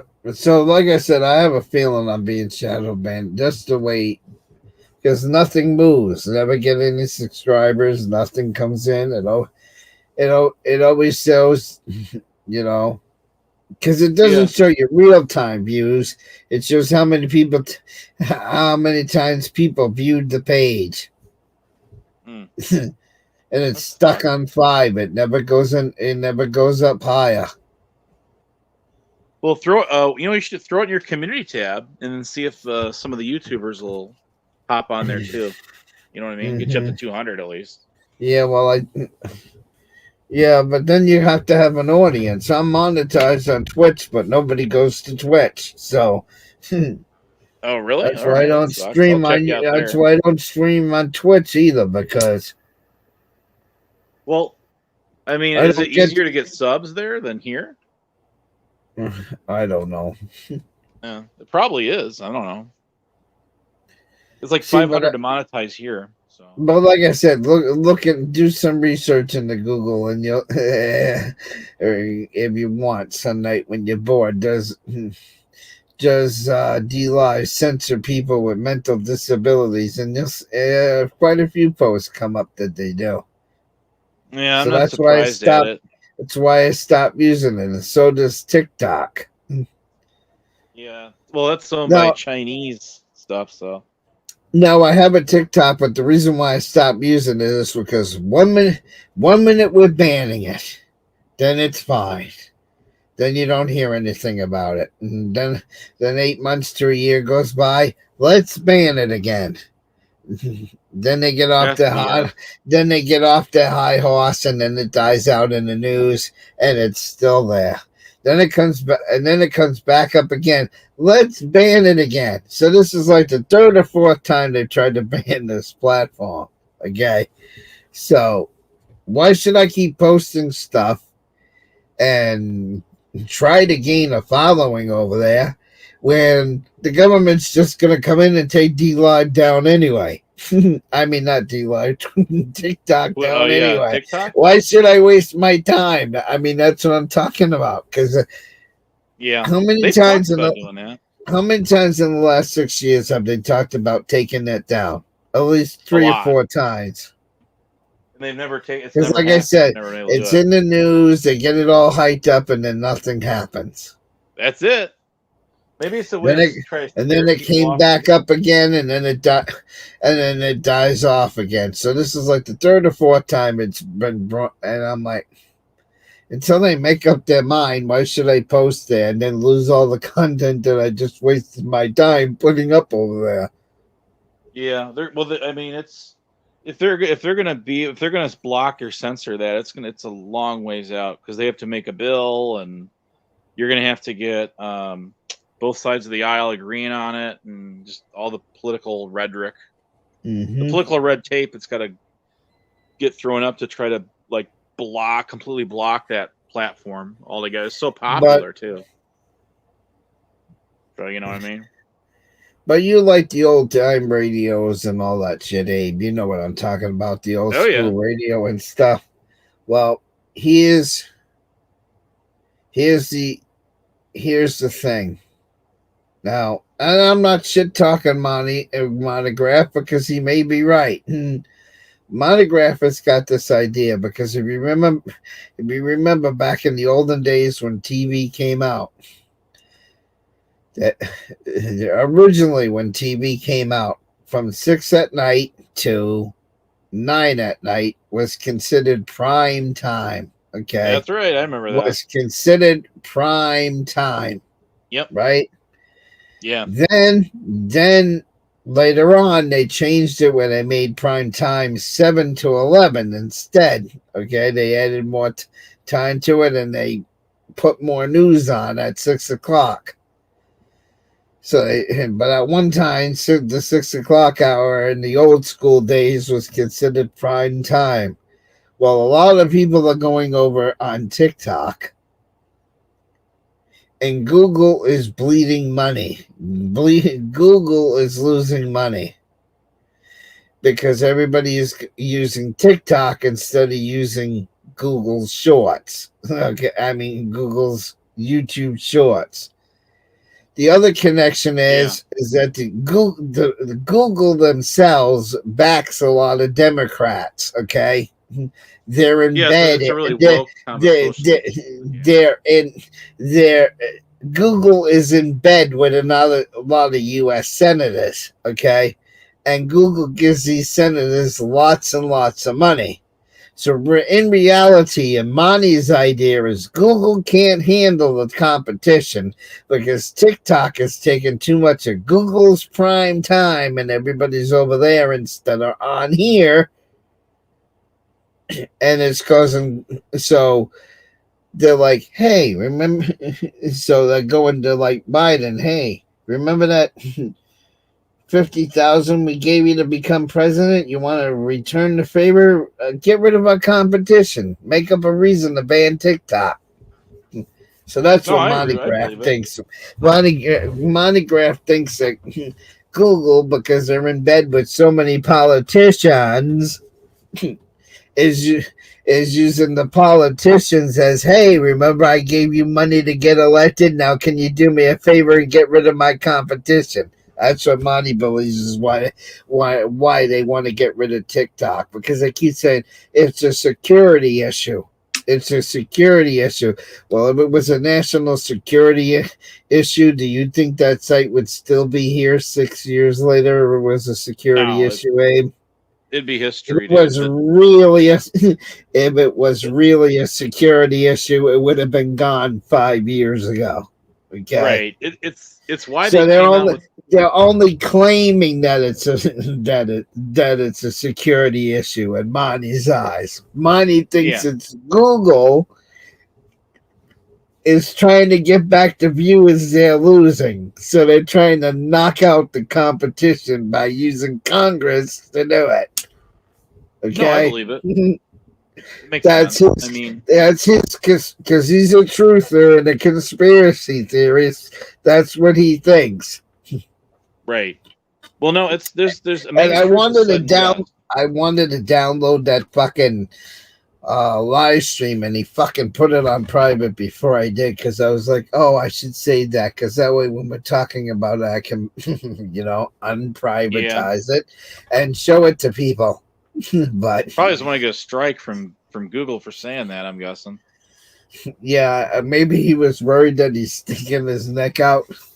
Because he is monetized, so that was kind of biting the hand at BJ, isn't it? Yeah, I would say so.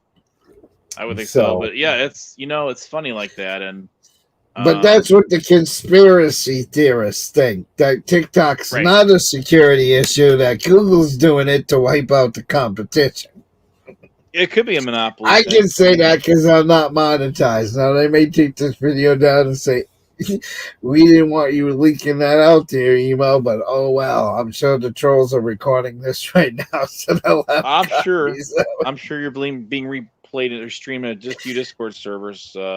One I can think off the top of my head, 3-letter one, starts with a U, ends with a K. But no, I think that like they came out with a community tab. Remember that a few years ago for Reddit to compete with Reddit. And then the shorts is to compete with TikTok. That's it. And there's a lot of copying going on. There's a lot of copycats out there. Oh yeah. They try to steal other people's shit. Oh yeah, like restreaming someone's entire live stream for like hours on end. Stuff like that. But no, I mean, I don't know. I mean, they haven't been able to catch up to TikTok, and the YouTube platform layout is getting kind of rustic. It needs a little facelift, and it doesn't. You know what I mean. You look at Rumble, Kick, and I haven't seen DLive in a while. I'll check it out, or Twitch. Yeah, we are. We are on Rumble. Oh, you're on Rumble too? Hey, Rumble gang. Shout out to you. But nobody's over there because I don't get no viewers on Rumble. Oh, well, I'm sure they'll check it out later. But, I'm just, my thing is, it's just like, I don't know. I mean, nobody's in. There's 2 people over there. Nobody's chatting. No, that's probably because they're restreaming over there. I'll bet you they are. I'll bet you guys are, aren't you? Yeah, you are. But no, I don't know. I mean, it's like I say, I don't know what the future holds, but YouTube's going to have to do something. They're going to have to do more than just what they've been doing if they're going to compete with some of these other space age looking platforms out there. It's just not appealing to the younger crowds either. Like younger isn't like, even younger, like high school kids on up to college age, and people in their all through their 20s and even in their 30s now, like that generation, they're like on Discord and they're on all these other platforms. Remember, I forgot to mention the Trump one, Truth Social. That one too. So yeah, I'm on that one too. I've never been on there. I gotta check it out. So there's the Rumble. It's still. I haven't pushed the play button because I didn't want it to lag me, but I'm watching the chat anyway. Oh yeah, there you are. They're not talking. Oh well. They're all hanging out over here. See? So I don't know. I mean, there's so many social platforms now, and I don't know. I mean, what would you say? What would you compare YouTube like from what it was the last? No, there was a reason I was going to show that to you, and I forgot why. Probably a video in there. or just what's going on with it now. I don't know. I look at YouTube from where it was a decade or so ago to now is not much different, other than a community tab and then video shorts, and that's really about it. Oh, I know censorship. I know why I wanted to show that to you. I know exactly why I wanted to show that to you. It just came to me. You were talking about how YouTube's the outline of YouTube needs a facelift. Okay. Yes, it does. Look at Rumble. Look at that. Okay, so now now even Rumble, there's one thing on this Rumble that I wish I could change. Okay. Yeah. Now this is on my farthest monitor away. Okay. And when I'm sitting in this desk, okay, and I'm looking at that screen, okay, over there, sometimes I'll put something on that farthest monitor away because me and Mike will want to watch a video, right? Right. But the only problem is when I'm sitting in this chair, because I'm blind in my right eye and with the chat being on the right side, would it be, because now the chat is like 5 feet away from me on that other monitor. I wish you could pick up the chat. I wish you could pick up the chat and bring it to this side. Yeah, pop it out, you mean? You know what I'm saying? Yeah. Not pop it up, not pop it out, but actually move it to this side and switch and put the play window over there. Because there's times that me and Mike will be watching a predator catch, and the chat over here is scrolling a million miles away, and I can't see the fucking chat because it's just going so fast. And it's on my right side, which is my bad side, but being blind in my right side. So yeah, there are times I wish even on YouTube, I wish you could take the chat and just switch them.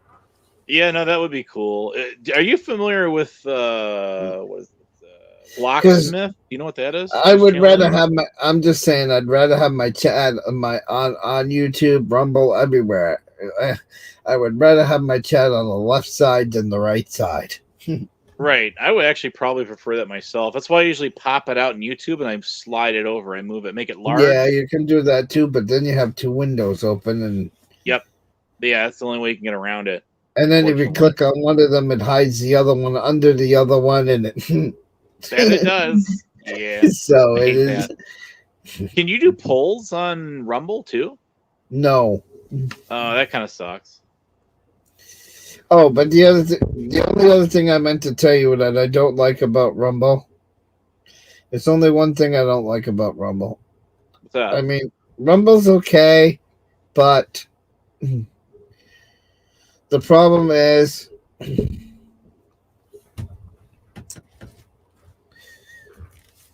See, if I say hi over here, if I type in hi, okay, because I'm still logged into my radio account. So, if I type hi, see, it doesn't come over to StreamYard. Oh, it doesn't show up on YouTube either. And the reason why it does that is because to connect StreamYard to Rumble, you have to use the RTMP code. Yep, I was just gonna say the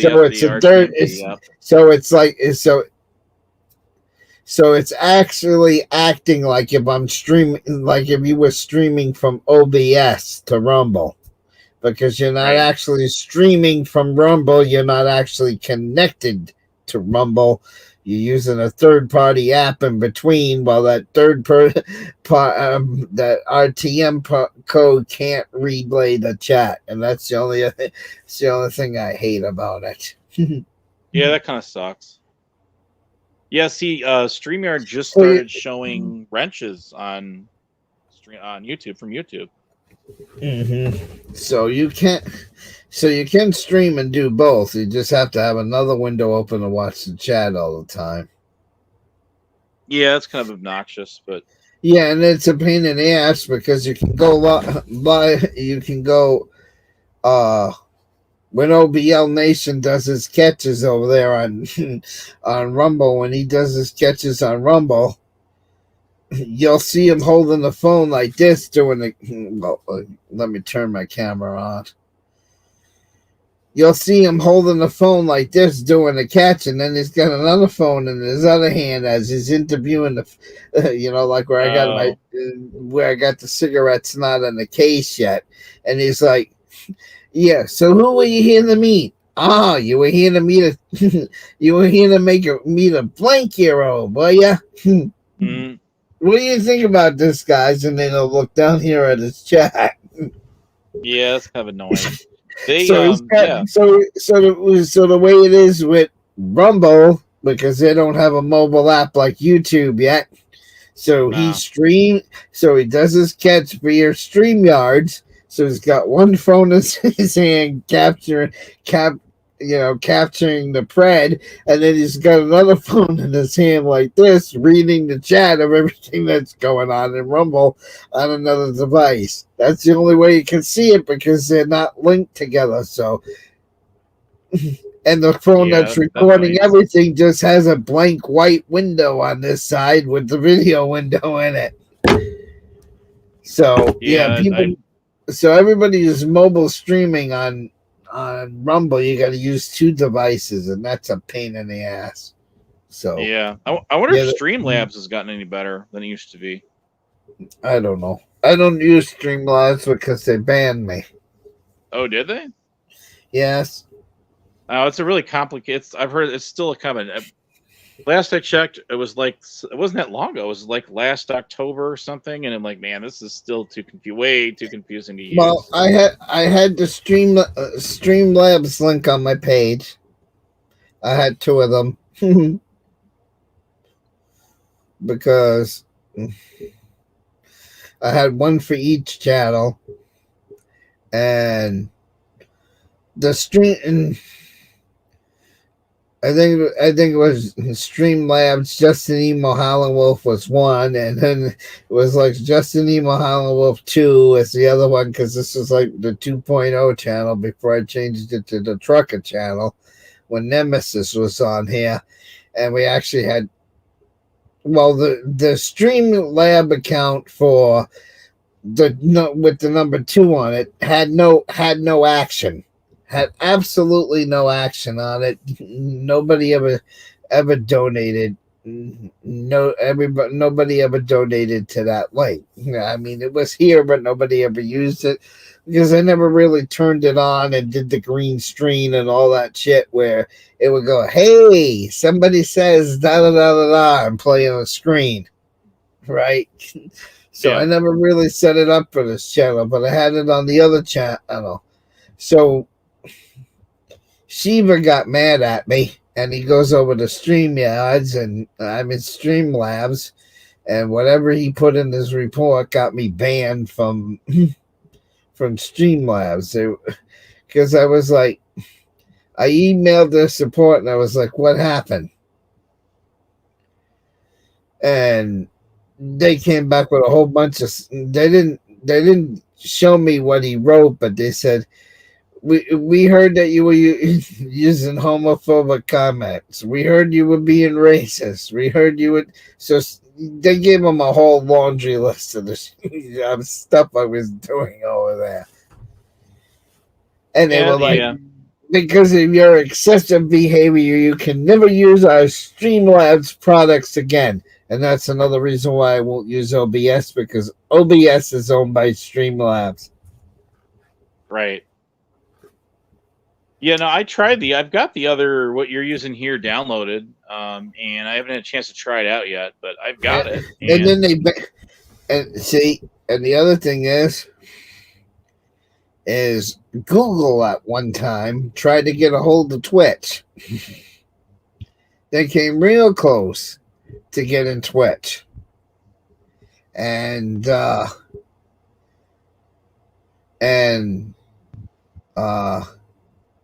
Billy Goats, as Monograph likes to call him, because if the one who invented something that has the word of something you look outside with, and has the word soft that I'm talking about, because I get mad when you mention his name for some reason. So Monograph calls him Billy Goats. So just thinking of the initials, Oh yeah, right. You know who I'm talking about, right? Oh yeah. So Oh, yeah. when that company tried to buy it, and Amazon bought it. Well, one of my trolls one time decided to go over to Twitch, and they fucking flagged the live stream, and they got me suspended from Twitch. And then and I didn't know about the evasion law, right?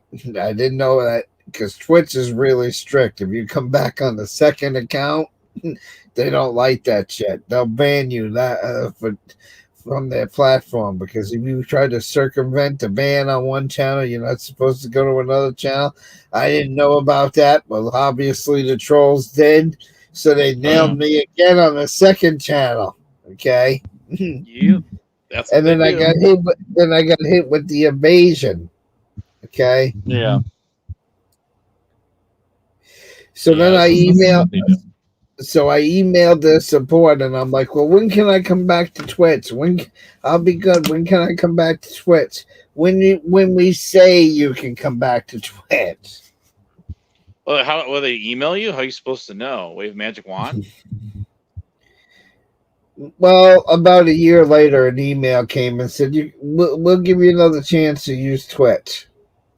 I was off of it for like a year. I get it. Yeah, I don't know. There's just a lot of crazy shit going on. A lot of it's kind of a turnoff, but it is kind of a sissy move to just flag someone that you're just trolling and targeting, like. But they what was doing to you. But they knew what to use too. And the person who did it the second time was Yeah Boy, because you can't say the F word on Twitch.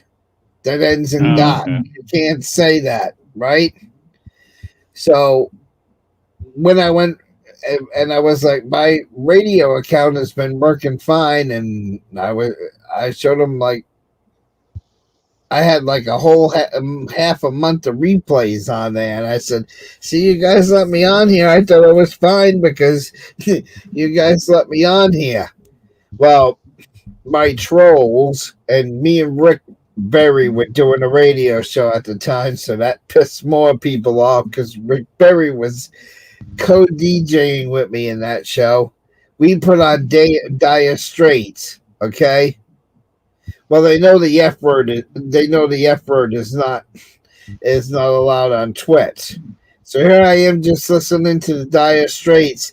The little faggot with the jet airplane. The little faggot is a millionaire. The little faggot da da da da. Well, bang. Inappropriate lyrics for music is how I got shut down again. And then it says reason 2 is you evaded your previous ban, so you will be banned indefinitely until we email you. So then you got nailed again. I get it. So I got nailed the second time for playing Dire Straits Money for Nothing. Okay. Got it. Now I'm not trying to be on you. Huh? Yes, a little bit. Okay. I think my battery's getting kind of low, dude. Can charge it, or does that mean you're going to be done? Let me jump out and try to jump back in again. Here, hang on. All right, because I'm not going to be here much longer. So, yeah. So I got flagged for that explicit lyric in that song. Okay.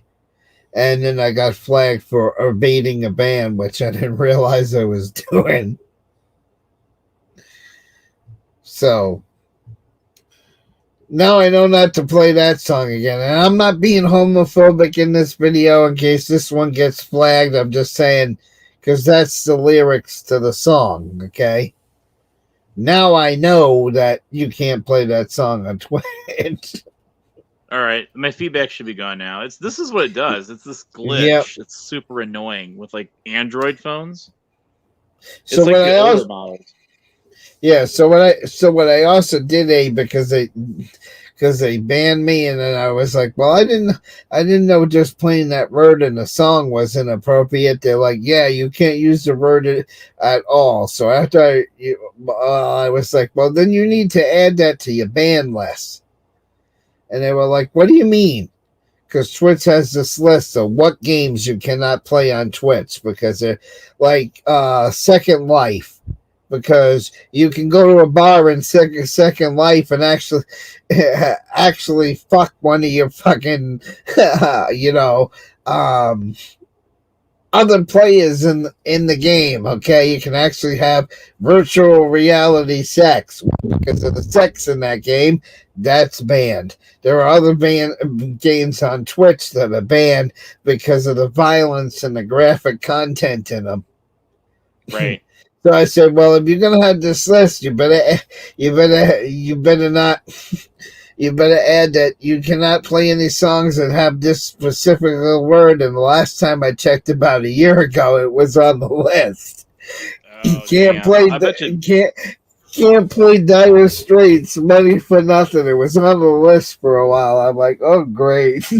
Yeah, I'll bet you Doom is probably on that list. Some of them games. I don't remember. It's been a while since I looked at it, but they actually have a list of what you can play over there and what you can't. Yeah, no, I can buy it.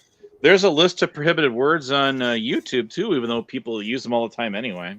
Yeah, but I've never found it. I've never found really? it. I found it one time. It's buried in the community guidelines stuff. So, yeah, I actually clipped it once, and, you know what some of those words are. I mean, we get nailed with them or something, but or video taken down or whatever. So, but, yeah, they have a little special list in there, and it's like, I guess if you're monetized or something, you're not supposed to swear.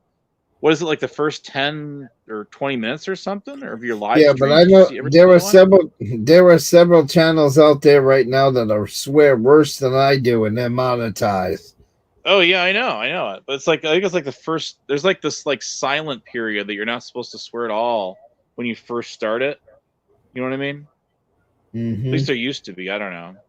I'm not monetized, so I have no idea. I'm never gonna. I have no interest in monetizing on my YouTube. I don't really get involved enough with my channel to ever want to do it. See, the only thing I miss the super chats a little bit. I do miss those. Oh, those, the stickers. Yep. If Google is really claiming that they're hurting for money, then they should give everybody the super chat. I agree. Yeah, they should, and then they already get they get 40% of it anyway. So. I mean, let's look at the record here. Let's look at this, and I'll show you what I'm talking about. Okay, for the people that are watching right now, and I'm probably gonna leave this video up anyway. So, here's my Rumble. Okay. And you can see I got a lot of YouTube tabs open of videos that I haven't caught up on yet. They're just waiting to be played. So right here is there's the dollar sign where you can actually click on one of these dots, and the more you click the dot, the higher the amount goes. That one's like $1, and then it goes up to 2, and all. I think the highest one is like 500. Okay. There's the highest one, like 500, and all the way down to $1. Okay, so I have super chats on Rumble. Okay, does anybody get those? You got to be monetized. No, everybody gets them. Everybody gets them there. So now, when you go over here to, now we'll go to Odyssey now. Okay. And I'll go to my channel on Odyssey. Go to my channel page on Odyssey. And again, And they're even on videos. See, this is not a live video. This is from a few days ago. So let me go to one of my other videos. Okay. This is when I'm talking about YouTube's stupid editor not working from 1 day ago. Okay. Is it because it has to render first? Isn't that what it is? The video, right? That's what I thought anyway. I think it's on the live streams. Hang on. Yeah. Can you go live on Odyssey? Yes, I can go live on Odyssey.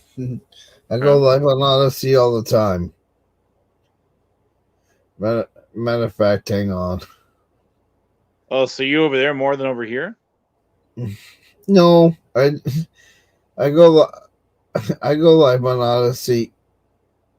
I play movies on Odyssey because I got hit with copyrights on Rumble, so I can't play no more movies on Rumble. No, they were like.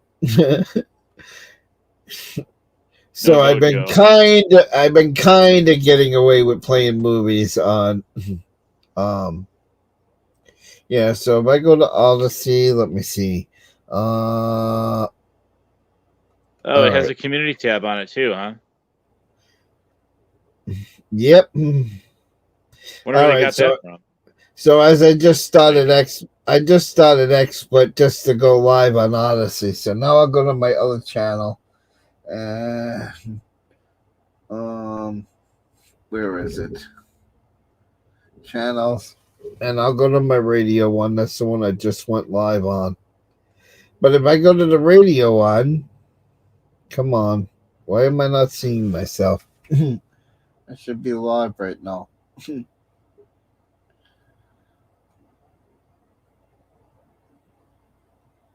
Did it even go over there? Hang on, let me figure this out.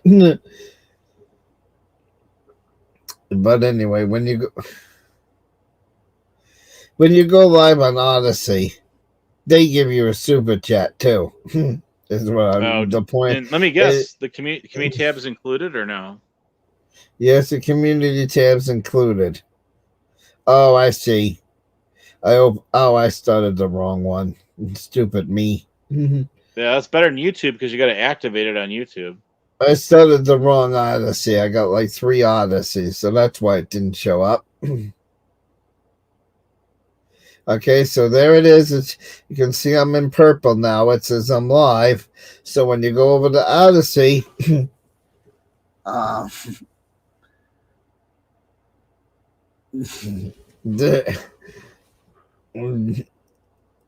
there's a super chat button right there. I see it. Yeah. So they give you super chats and a community tab all in one shebang. You don't have to do anything extra special to get them going. That's But cool. Again, to connect to Odyssey, you got to have an RTMP code. So again, you'd be using 2 devices to use your StreamYard over there. Yep, nice. I get that. So and then you got to have you got to have the paid StreamYards too to use that as well, don't you? So then when you RTMP. No, yep, you'll have to have the paid one. Yeah. So when I go back over here again, so when you go over here to where's my streaming? We were on D Live earlier.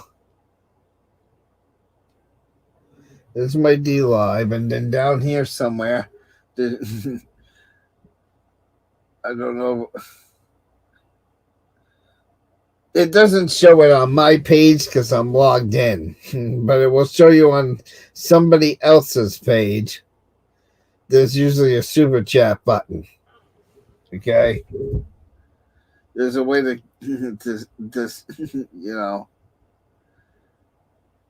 I'm not seeing it right now. Yeah. But I know Odyssey has it. I know they have it somewhere.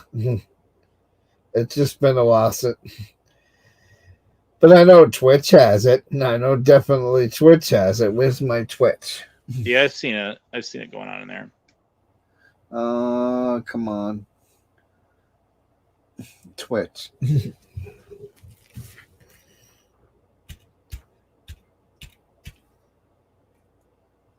Well, Twitch is like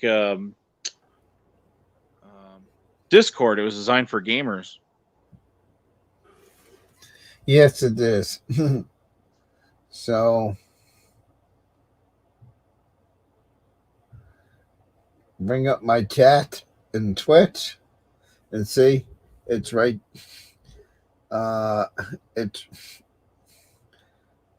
It's. I know it doesn't show up when you're on the streamer side, but it shows up on the other people's side. Okay, so here I am on somebody else's, and let me see. There should be a. I'm not seeing it right now, but I know you can do it.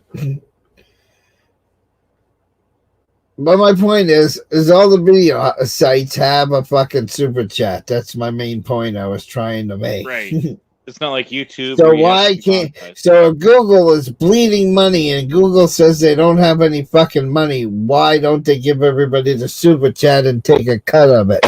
Why does it have to be a monetized perk? Is what I'm saying. Everybody should have it. Yeah, I think they're going to have to adapt to some of the stuff if they're going to hang in there with it. That's my preview point of it. You should not have to. Actually, I know where I can see it on Odyssey. Hang on. I just thought of it. I just thought of how I can see it. Yeah, you shouldn't have to turn on your. What's that? I don't think it's actually on my Odyssey channel yet because I don't have a bank account linked to it, and I don't think I can have the super chats. I don't think I can actually have the super chats on Odyssey until I link a bank account to it. That's how I think it works. Yeah, that would make sense. I get that. No way to pay. Well, no, that's like I say. I think a lot of this stuff you're slowly starting to see Google start to. But that would be a way to make YouTube money, right? Give everybody a super chat. Yep, that's right. And you, like you say, when you first activate that channel, the community tab should already be included with it. Well, there's intermediate features and advanced features, and the advanced feature gives you the tab. Intermediate gives you going live and longer than 20-minute videos. That's all stuff that should just already be there automatically. Okay, I found it where it is. Because here's one of the guys. See, there are some auditors that I watch on other sites deliberately, but I don't watch them on YouTube. Just so it fucks YouTube out of fucking money. You're right. Like, I don't blame you. I won't monetize. All right, here's Rogue Nation. Everybody knows Rogue Nation. He's a 1A auditor, right? Oh yeah. So he made this video. It's got hell on the thumbnail. It says cops tell citizen never argue with the police, and that's the video. Okay, of course it's on pause right now because I have an autoplay thing on my browser where it just doesn't autoplay shit because I hate when you go on a page and it just starts playing shit. I hate that. But when you go down here to the comments section, look, see right here's the $sign. Yep, I see it. Okay, and it doesn't show up until you actually start typing something. Okay, but you can actually leave him a tip on his video after the video has already been on. Why doesn't YouTube have this shit? I just don't get it. I don't. Well, I think it's just because they just haven't taken the self-initiative to upgrade their system so they're compatible with it. They can do it. They don't seem to really care. Mm-hmm. Unfortunately, I get they're trying to combat sock accounts and stuff, but hell, if sock accounts can bring you money, then why not allow it? And yes, if I add a bank account to Odyssey, I could have members only content. Oh, that's cool. Yeah, you could. So Odyssey is already way ahead of YouTube because you already got the super chats on every page. You already got the super chat comments on every page, and you can also have the memberships on every fucking on pages. But you got to add a bank account to it, and I just don't have one right now. Yeah, no, that's cool though. So yeah, like I say, YouTube's got a lot of work to do. And like I if said, they're ever gonna do it. Like I said, Daily Motion has a super chat. Venmo has a super chat. Yeah, they do. Even BitChute has a super chat now where you can send people money. Yeah. No, it makes sense. I mean, if you're a content creator and you're doing it professionally or semi, and I'm not even monetized. I'm not even monetized on BitChute, and I have a place where people can send me money. Yeah, yeah. No, you won't get that with YouTube. See, right here's my $sign, the green $sign. All right, yeah. And then it asks you, how do you want to do the super chat, with coin payments or PayPal? And that's right on that's right there on my chat, on my page. Yeah. Yeah. No. I think it's going to be a while before we see it on YouTube if we do. Built into the website, but yet YouTube won't do that. Okay. Nope. Not right now. They won't. Mm-mm. Maybe later, but I don't know. It's much later if it's ever gonna be done. Good one. I don't think they give. Personally, I don't think they give a shit about it. And it's on the bottom of the video too. See it right there. It says tip a pledge. See how it says, shows it up there. It's very small, but it's just a tip a pledge. Yeah, I can see that. Yeah. So if YouTube is really losing that much fucking money and they're claiming they're losing all this money, why don't they just give it to everybody? Well, I think, like they want to acquire other platforms, like you mentioned, Twitch, or hell, even TikTok, right? And it just hasn't happened for them yet. And I think they want to be a super merger and have a monopoly over it all. Yeah, and only then they'll unlock all that stuff. So, like I just showed you, 5 platforms that all have super chats, and I'm not monetized on 3 of them. Yeah. It's stupid, man. It's stupid. But like I said, all those sites I showed you, you got to use an RTMP code, which means you'll have to use 2 devices to watch the chat. That part sucks. Yeah, they're pretty limited in what you cannot use the RTMP with.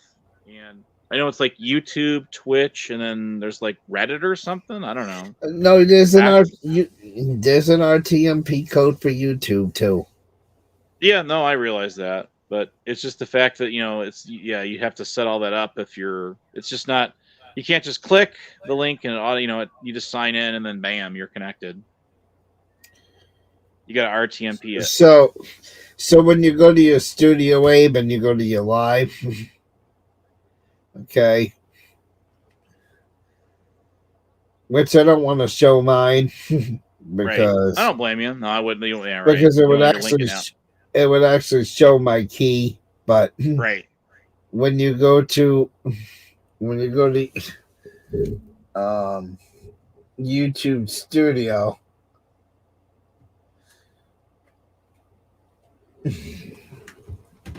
I'll tell you where it is anyway. So when you go and you click on that go to live tab, right? Mm-hmm. Right. All right. Well, it's not letting me do it right now because I'm not live on my main channel and I'm not logged into that account. So, but the same place in that same day, one of them says stream settings, and then the other button next to it will say stream information. Okay. If you click on the stream information one, it will show you your RTMP code for your YouTube channel. So if you ever did want to do it on a non-program that could connect to YouTube like StreamYard, that's where it is. It's in that same area. Because on that thing you got one thing on the bottom that says Stream Health, right? Stream Health. Yep. Then you got your stream settings, and then you got where you can turn off the chat replay or disable the DVR and all those settings I showed you, and then the next tab next to it will say your stream key settings or encoding stream and encoding settings. You click on that other one, and that's where your key is in there. But it's something I can't show you because then everybody who's watching us right now would they would get my YouTube string key, and then they'd be whipping out their thing, and it'll be like, yay! And then the next thing you know, I'll wake up in the morning and what happened? Where did my channel go? Down. It's history. It's toast. Yeah, no, I'm sure the trolls would never not even begin to contemplate doing anything nefarious like that to your channel. No. Just like UPK earlier, and was a Truthbinders chat was saying, "Oh yeah, no, UPK's always been a friend of emos." I'm like, yeah, right. I don't think so. But that's how Rick Berry lost one of his channels, by the way. Yeah, I don't really follow him, but I know he's lost a number of them. Because Rick Berry one time wanted to set up something, and he was live. This is when we were friends, and I was trying to set him up with something. So he's like, I don't see the button. I don't see the button. So he fucking screen shared the page with his fucking stream encoder in there. So he went to bed, jaded. I'm not saying it was Jada. It's just a name that's popping in my head. Somebody like Jaden, or somebody who hates Rick with a passion, took that string code, went on after Rick Berry went to bed, and started playing ooh ah, and the next he comes in the Discord the next morning and says, "What the fuck happened to my channel emo? Do you know?" I said, "Yeah, you showed your string key and somebody went live." Yeah, the other thing I've heard that dude's had issues with is letting the trolls get on his panel and do stuff to get his channel nuked and get him demonetized. So I know he buys subs. I know about that. And then he gets monetized quickly because all the trolls watch him over there and over here. I think it's mostly over there, though, than here.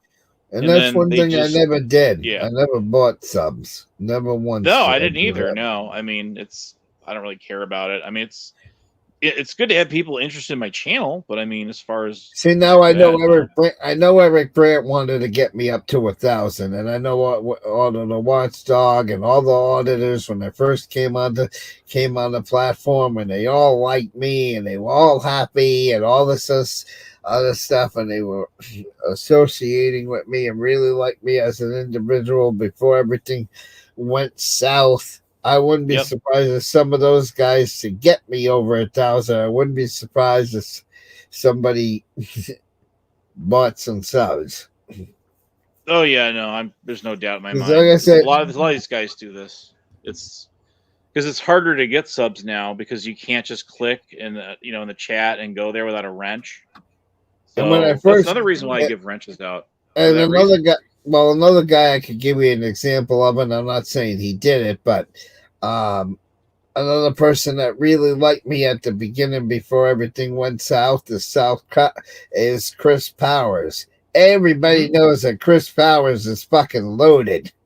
Oh yeah, the guy's a fucking millionaire because he's like one of these guys you see on fucking Shark Tank. He invests in so much fucking shit and makes so much fucking money. Okay, right.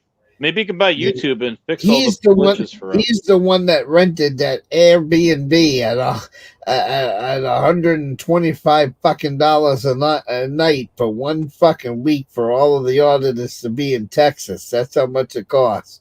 $125 to $130 a night, and he paid for that Airbnb that we all stayed at in Texas. So that guy has had more money than Lady Di had, and so I wouldn't be surprised if he's like on the QT, if he did that to a few people to bump him up. Yeah. No, I hear you, dude. I always felt that buying subs was a waste of money. Because you see how I'm always having a hard time even paying Lady Di back now. Money has always been tight, even before I was monetized. So why would I fucking waste $200 or $300 buying subs on a channel that could go? I mean, that's dumb. I don't see the logic in doing that. I mean, now we only. Why would you waste the money and do something like that on the channel? That click could be gone, and now you just wasted all that money. Yeah, now it's only 500 subs to monetize. It used to be 1,000. So yeah, I know. But then you have to have so many watch hours and all this other stuff. So it's not as it's not as easy as 1, 2, 3. You know what I mean? No, it's not as easy as it used to be. No. The parameters have gotten a lot tighter on it and shit. It's kind of how it is. So, anyways, well, I think I'm gonna dip out of here, dude. I'm getting pretty tired. Yeah, because I was gonna say between now and the 3-hour mark. So yeah, this is pretty good anyway. Yeah, that's cool. We'll pick it up again. I'm gonna schedule a live. It's probably next weekend, and then try to do like a invite only panel, and then send out emails to people, see who wants to get up on. We did that a couple of other times, and then I later put the link out for everyone else, and it ran smooth. So yeah, well, knock on wood, right? So we'll see how it goes. Your next week's panel, you should name it "This Is the End." Right? No, I seriously, I left YouTube for actually it was closer to 2.5 years. No, there's a reason why I say that, because you got monographed, your conspiracy theory and truther that thinks, something's gonna go down with the eclipse, and everybody's gonna lose power, and everybody's gonna be in a dark age. So we should plan a party on the 7th. We should go all live on the 7th for one more time and say, nice knowing you. Nice knowing you. We're not here tomorrow after the eclipse concert. We should take farewell. No, I know some people that are going live, and they're going to be. I have welding glasses that are the shade 14. That'll work perfect, so I can look right at the sun. Yeah, it'll be green. It'll be green, but it'll be able to see it anyway. I'm just saying that would be fun as a smart ass, Abe. You should do that. Yeah, that would be so. There's a lot of people doing that though. They're going to be live streaming this stuff. In case the Armageddon happens. I mean, hell, if the world's going to end, you might as well get the most expensive StreamYard pack available, right? Yeah, so and then, buy premium YouTube. What the hell if it's going to end anyway? Who cares, right? So that means you're going to have to actually. Yeah, so that means that would be a Thursday. We'd have to do. You should plan a Thursday night party, right? An eclipse party. Hell yeah! This could be the end. You may not see us tomorrow. Nice knowing you, and we'll just have fun. And then,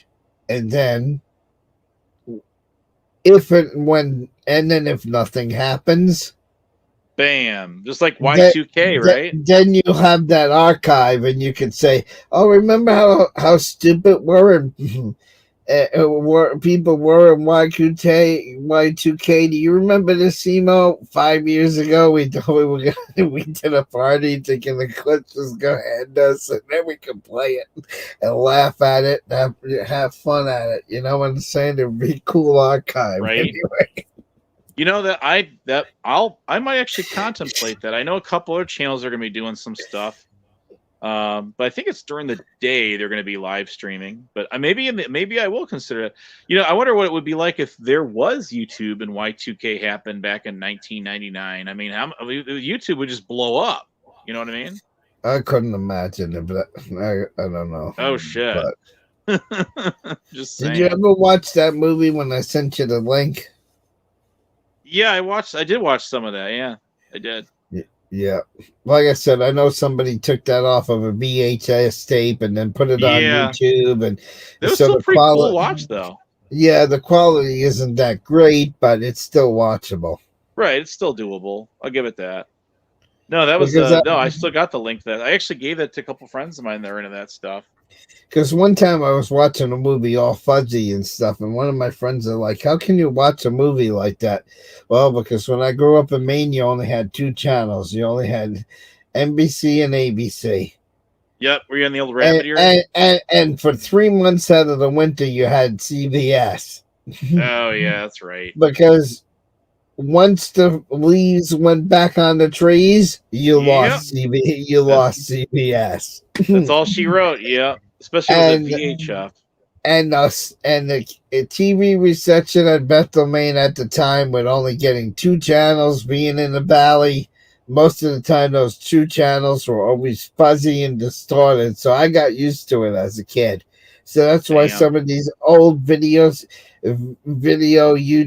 you know, where somebody takes a videotape and uploads it back to YouTube, and the quality's not that good, and you know.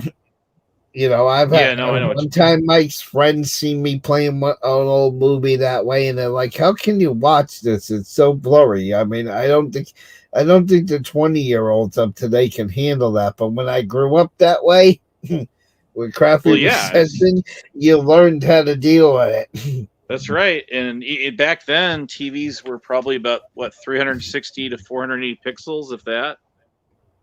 Mm-hmm. So, you know, I mean, 720 was a later standard. That was about 20 years ago. Mm-hmm. And going back to the 80s, no. Analog television? Oh, hell no. The snow that would come in there. Oh, yeah. Remember having the TV rotor antenna? If you had the rotor, you could turn the beam around. I still have an antenna on the camper that does that, but TV stations are 80 miles away from here on the other side of 2 mountains, so you can't get anything. Damn. And the roommates decided the roommates decided to turn off the cable. So yeah, that's some crazy shit. Because it was getting too expensive. So, do you have access to local TV or no, Abe? Oh yeah. We got local. I've got it. Okay, because there's a TV show. I'll end the broadcast with this. There's a TV show called Tracker. It's on CBS. I love that. It's a great. I'll check it out. It's a great show, but the thing is we're not having cable and not having access to CBS right now. I wind up watching the shows like a week and a half later because there's a torrent site I go to that I watch the show on. Oh, I get it. Yeah. Well, back in the old day, they had the cable box. There was a special box you could buy, and then you could tap it. You could get free cable. Right. Remember that? It's like a Jimmy box or something. And then I don't remember.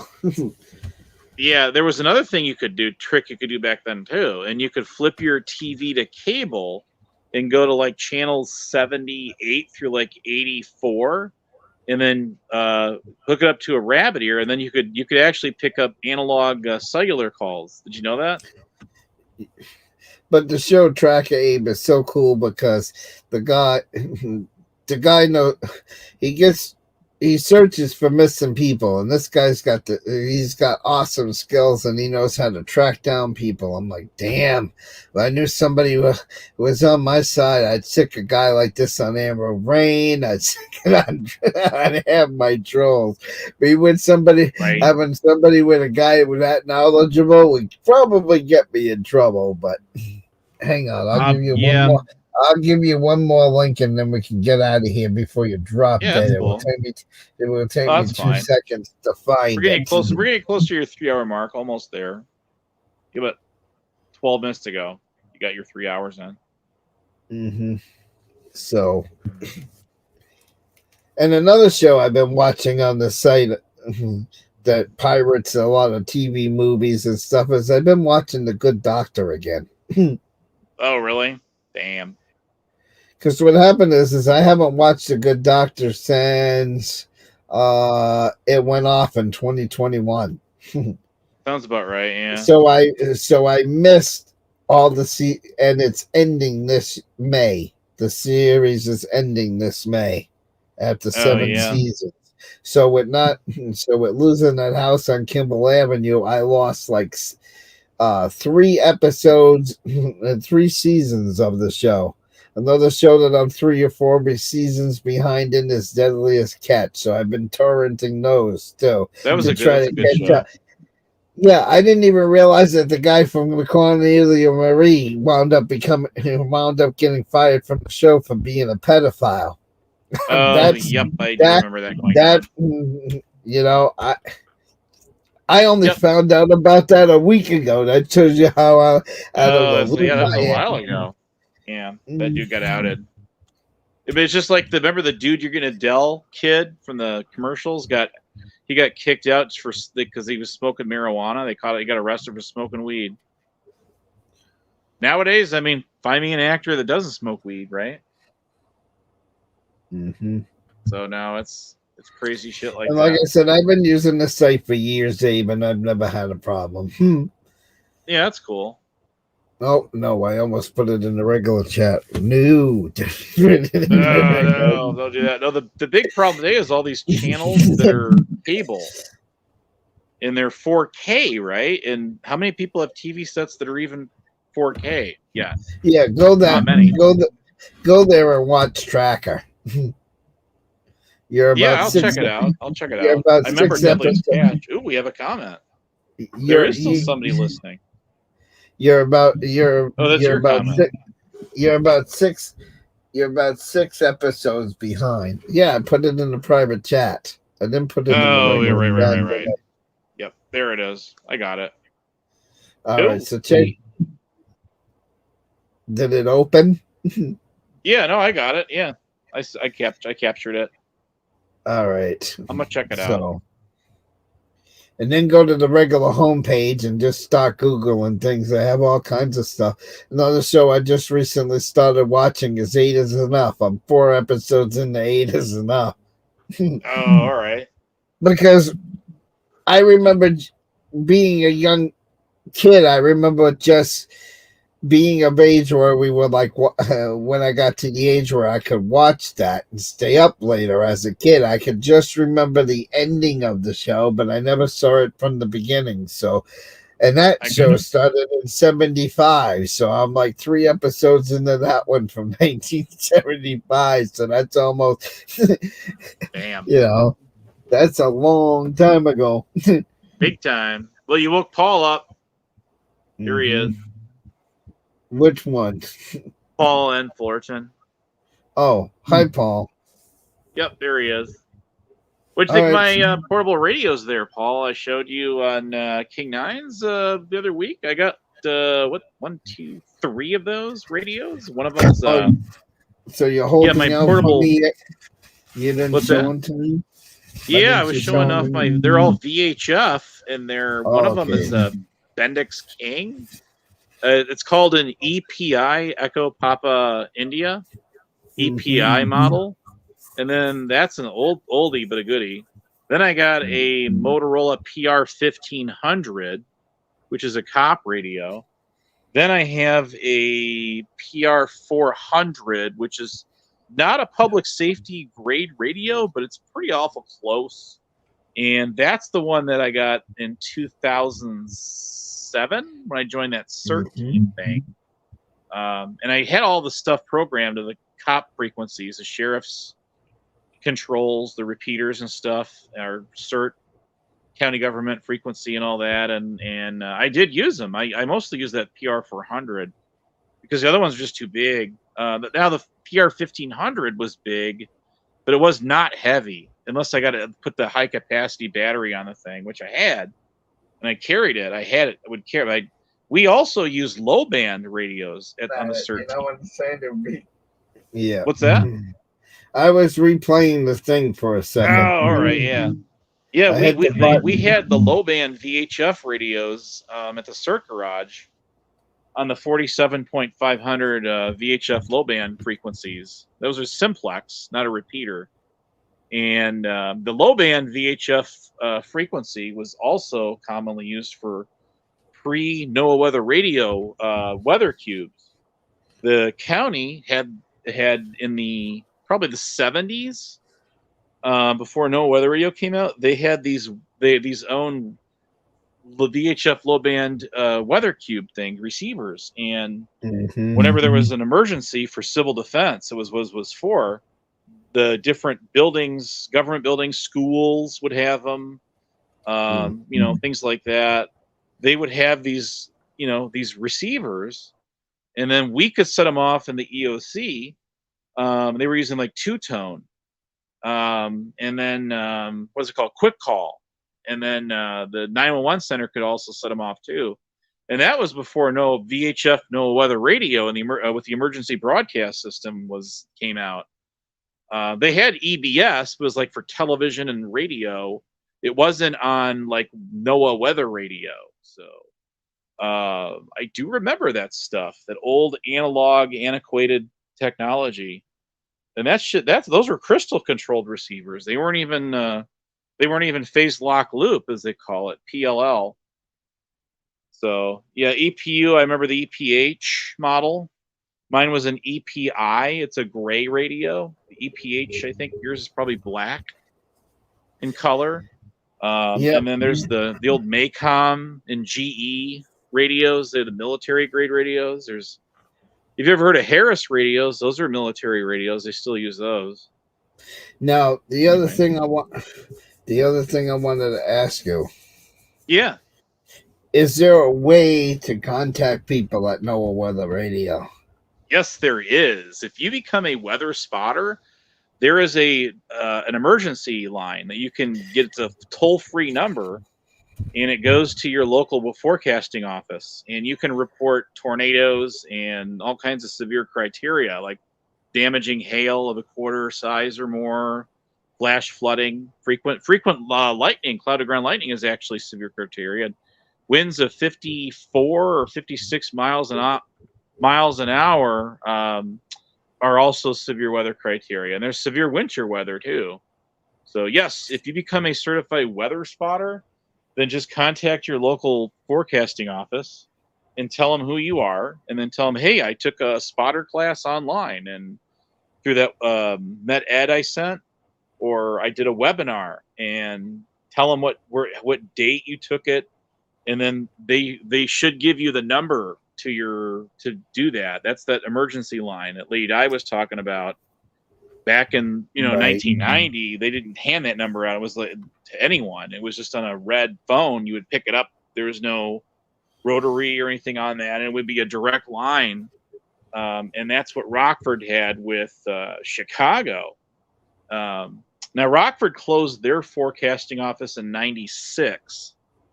But anyways, it was in a remote building out off the airport grounds, right across the street off of South Main and Airport Drive.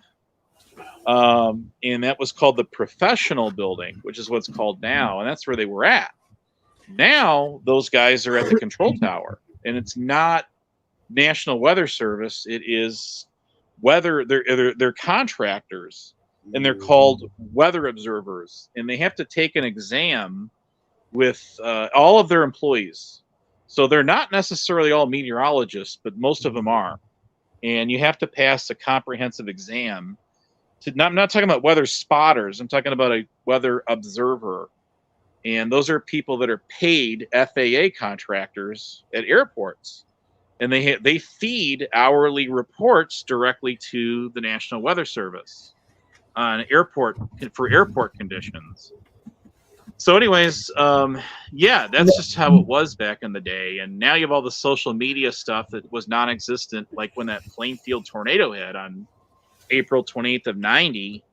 I mean, we didn't have this kind of technology back then. So, I mean, having a landline emergency a phone to have a direct hard line to wherever, that was the technology of that era. And feeding data reports through BBSs and stuff like that. That's just how they did all that back then. Just old school stuff. But today we're like laughing at it. No, but the reason why. No, but I was wondering that there was a way to get a hold of the executive side. There is? Because one of the things that pisses me off in this area there. Well, you know where I'm living now. There's a city that starts with a B. Okay, right. That city that starts with a B. All right. In the state that I live in now, because it's within X number of miles of where I am, used to be the NOAA weather radio station for my area. Okay. Right. Well, for some reason, that radio station has been shut down or out of service. Shut down or out of service as it because if you look up the weather stations for the state I'm in, and it will show you under the city that starts with a B. It will show you that the weather station has out of service or has been shut down. Oh yeah. No, there should be another frequency that you should be able to get. No, they actually turned it off in this area, and everybody else is too far away. I can't get it. Oh damn! Because that's where you get the. So I wish I could get a hold of them and say what happened, and can I I rebuild the station and get it back online for you? That's where you get. Right. So you have a weather cube and it doesn't even pick anything up anymore. Is that it? My scanner has weather radios and it doesn't frequencies in it, and it doesn't pick up anything anymore. Well, that really sucks. Because when I went to look up the weather station for my local area, it says it's been shut down, and I'm like, oh. Yeah. I mean, before we had cellular EAS messages and stuff like that through the cellular providers, that was what all you had was no weather radio. Because all the forecasts are done with computers and everything. I wouldn't mind for them to come over here and set up a computer and just put the antenna up, and while I went back on the air, I would love that if they would let me do that. Yeah, those are federal government VHF frequencies that you can't get licensed. Right, I know you would have to get licensed through them to be on there. I would love to find out how, because I don't like that. I don't like that idea that it's been shut down. I don't like that idea. I'd like to have it back on. Right. Those transmitters are owned by the U.S. government, so they don't. I mean, they just, the FCC just plots them frequencies, channels, and they just use them. That's the federal government range for VHF is where they're hanging out at. See, but the one that was in the Mexico area was Mount Washington, covered New Hampshire, and it covered the Mexico Maine area because of how high Mount Washington is. Okay. Yeah, no, I believe that. So yeah, I don't know. The weather station was actually being ran by a ham operator. Okay. Yeah, usually a lot of them are. So here's what I'm wondering. Did maybe the guy who had the one here, did he croak or something and nobody was around to take it over? Is that why it shut down? This is what I like to find out. How can we get it back on? Because or did they have or were they sharing a tower with a radio station and lost their lease? That could be another reason why it would disappear. Well, it's typically what NOAA does. They will lease tower space somewhere if they're going to put a transmitter up, and then they just put it up, and then it has a designator call sign like a ham radio operator would have, right? And it's all federal government, so. I don't know why that yours would have went down. I mean, I'm not surprised to learn about some of that because of cellular phones and stuff. Because even if your cell phone is not you're echoing again, but it's am I? Damn. All right, let me jump out again. Hang on. But I look at it as a public safety issue with not being up. I would like to have it up. I'm not saying I want to go on the air and talk on the public on the weather radio because it's all computerized now. but I wouldn't mind giving them a place where they could put the computer in. It gets the signal from over the internet, and all it does is just sit there where I don't have to do nothing to it, and it broadcasts the signal out, and they pay me for my electricity a little bit. I would love that, you know. So. You know what I mean? Because to me, that's a safety issue, not being on. So like I told the class while you were rebooting is I would love to be able to have them just put a computer here, turn it on. It does everything through the internet because it's all pre-programmed. It's only their programming system, so only they can operate it. It's not like I want to go and talk on the thing, but I just want to give them a place to have a voice. And let all the animated software just sit over there in the corner and do its work. Yeah, there's a couple of things you got to have for that. I know it's a computer.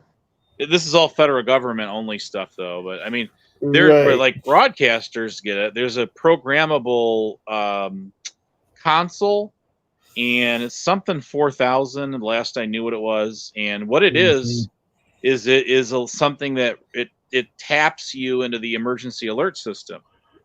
And so you can actually activate it and set it off. And so you have to have that thing hooked up to a computer, hooked up to with a transmitter, and then of course to your antenna. So like when I was in the emergency operations center down there in the county one night, where there was a tornado watch, and they actually extended that watch box for another 6 hours. And so what I did is I went to that controller thing. It's just in another room down there in the EOC in a whole other area. Not hard to get to, though. In a locked room, and I had the key. We had the keys, and I went in there, and I set off the emergency alert system for a civil emergency warning or message. It's called a CEM, and it set off everyone's TVs and cell phones and no weather radio and everything. I did that. And I just put out a broadcast that they extended this tornado watch for another 6 hours. So I actually set off the EAS one time only down there, and that was a transmitter down there that was tapped into the EAS for like our county code, our FIPS code. It's because it only set off people in Winnebago County. So I did that. Yes, I did. I remember talking to my grandmother was still living back then. God rest her soul. I says, "Hey, tune into your TV set." She goes, "What for?" She had a weather cube. I says, "Because I'm going to set off the EAS in just about 3 minutes." And she goes, "Really?" I says, "Well, before." I says, "Because the tornado watch thing." So I remember doing that. I remember it wasn't that hard to do it either. It was just you punch in a code, and then it's like a 3-letter code. And then you have to push and hold down this one button, which sets off the packets. It goes like, wah, wah, wah, and then it does the attention signal. It's like that noise. So you have to, as soon as that's done, then you just let go of the button, and then it'll start broadcasting the message you typed in there. And then when you're done, you hold down the button again. And then it closes it out. You'll hear 3 more, and then it shuts it down. That's how you actually use that thing, that transmitter. I know how to use it. I've used it before. You can talk. There's a microphone that you can actually speak your message rather than type it out. I just typed it out, so my voice wouldn't go through. But yeah, that's. But I still remember the olden days of weather radio when I used to actually have somebody read the forecast. Oh, they actually did the hourly voice thing, and that was before they had FIPS codes for county. Before the computer, and it's all computerized now. Oh yeah, that was old analog. Yeah, but the only reason why I really wish, I had the Weather Service radio in this area is because I'll tell you the things that have pissed me off. Is like I said this the other day when I bitched about Verizon shutting me off, right? Right. Like the other day, I wanted to log into my medical insurance information because I wanted to check check out something, and I couldn't log in because they have to send me a code to the phone to verify it's me. Well, my phone's suspended right now, so I can't log into that. So I'll have to check it. They give me this card where I can, where they give me like $40 every 3 months. They give it to me quarterly. Yeah, I get it. And the medical card, you can use it to buy like cleaning wipes and soap and deodorant, and you can't use it to buy food and stuff. You can only use it to buy certain things. And I wanted to find out what I had left on the card. Went to log in last week, and I can't figure out how much is on my card, and I got to spend it by April 1st. Or it rolls over, or it rolls the next. It's one of those use it or you lose it type of card.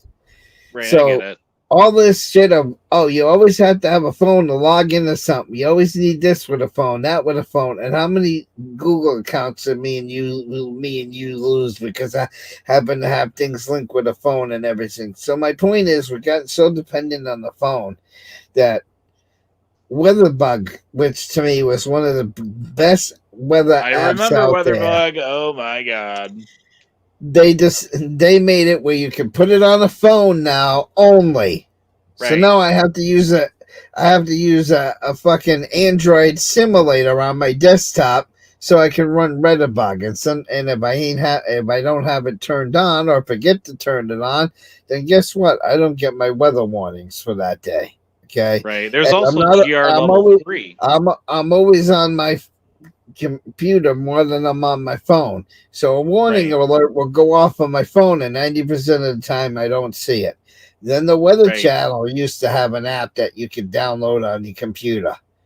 Yep, they did. I remember it. They've gone to cell phone only. Then there was another one, AccuWeather. They also used to have a weather desktop that you could put on your computer. Now they're cell phone only. So you can't even run a goddamn weather app on Windows anymore. Yeah. Is my point. Interesting. Yeah, what's interesting is they used to set off the EBS before they went to EAS, Emergency Broadcasting System. And they would activate it for tornado and thunderstorm watches back then. With the emergency alert system, however, they tweaked it, and they don't set it off for those anymore. They only set it off for tornado warnings. They won't even set it off for a severe thunderstorm warning anymore. Yep. They'll set it off for like a blizzard warning in the winter. Some areas will set it off for a winter storm warning. But for watches, they don't do that anymore. Speaking of blizzard warnings, my friend Scott at FSC Trucking, I like watching this 1984 Peterbilt. Oh yeah. I like that Steve's a riot. When you watch his trucking adventures and stuff, he's an absolute fucking riot. But his favorite one is Bomb Cyclone. He makes fun of that every time there's a snowstorm. He's like, I wonder if me and Orwell are going to be dive into a bomb cyclone. He thought that was the most ridiculous weather term they ever came up with. Well, there is something they will set off the EAS for in the winter, other than a blizzard warning, and it's called a what do they call it? A squall, a snow squall warning or something. And it's like this punch it's like the leading edge of a winter storm it punches through, and it just dumps a ton of these ice crystals and stuff, the snow ice balls and heavy snow. And it'll do it only briefly for like 15 or 20 minutes or so, but it packs a mean punch, and it's along a leading edge of a squall line. And so it's a snow squall warning. That's what they call it. And it was a couple of years ago. They set off my phone went off, and they actually activated it for it. And I'm like, what the hell is going on? Oh, I know what this is. I'm like, whoa. So yeah, there's all these different parameters for how they do stuff now. But like even if your cell phone's disconnected from service, it's still connected to the tower, and it will still receive EAS messages, regardless. Mm-hmm. But the problem is, if you want to know if there's a tornado or a thunderstorm watch, you're not going to know that way because it won't set it off for that. So, I mean, you remember I remember as a kid growing up, and the TV would go off for a severe thunderstorm watch. And they just don't do that anymore. Now they just show the icon and they scroll the marquee on the screen and they tell you that there's a watch, but they don't actually set off the system for it now. So it's just things are different now than it was back then. I have some awesome recordings of videos and recordings of the old emergency broadcasting system going off for a thunderstorm watch or a tornado watch back in the 80s or like early 90s, mid 90s. So yeah, that was before. But anyway, that was the civil defense era. What's that? Yeah, we'll definitely have to talk about this more. But yeah, we're gonna have to listen to this for a second, Abe. Sadly, not without drama. I'm gonna tell you who few of my heroes are, but sometimes it's just a common person that has a husband as a truck driver who just wants to try to make somebody's day better, because there's no reason for people to make your life hell just because they got mad at you, because your bosses might have made a phone call to somebody else's bosses. I thought he was going to talk about the truck. Oh, I've seen this guy's videos. Normally in the beginning of his videos, he talks about the truck. I thought he was, but so that's Scott from FSC Trucking. Really cool trucking channel. I love this guy. He's really, really cool. I remember the trucker movement when that was big. But the thing is, the reason why his truck behind him, the cab over, and that's what he drives as a cab over, the reason why it's called Orwell, okay, is because it's a night. Now listen to what I'm saying. For all you conspiracy theories in there, the clue is in what I'm about to tell you. Why would the truck be called Orwell? Think about it. Because it's a 1984 Peterbilt. Think of that number. Does anybody remember 1984? It's the thing they quote when, ooh, the government's going to spy on you. Ooh, the government's out to get you. Okay? And who wrote 1984? Orwell, right? Right. It was an Orwell. It was an Orwell novel. It was an Orwell book. Yeah, I've got so get it. The truck is in 1984. The movie, the 1984, produced by a guy by the name of Orwell. So now you get why his truck is called Orwell. Yep. No, that's a little creepy, dude. Where's the Ouija board at? That's why his truck is called Orwell. Either way, right? Because it's where's the Ouija board? It's a 1984 Peterbilt. Wow, that's when the truck big rigs were all mechanicalized too. Man, and he likes it because there's no death rules.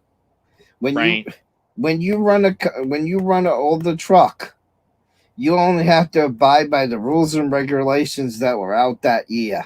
Okay, that's true. Yeah, that is very true. So it's not ex post facto. So guess what this guy does? He doesn't have to put DEF in Orwell. Okay, this new death fluid that all the new trucks have to run.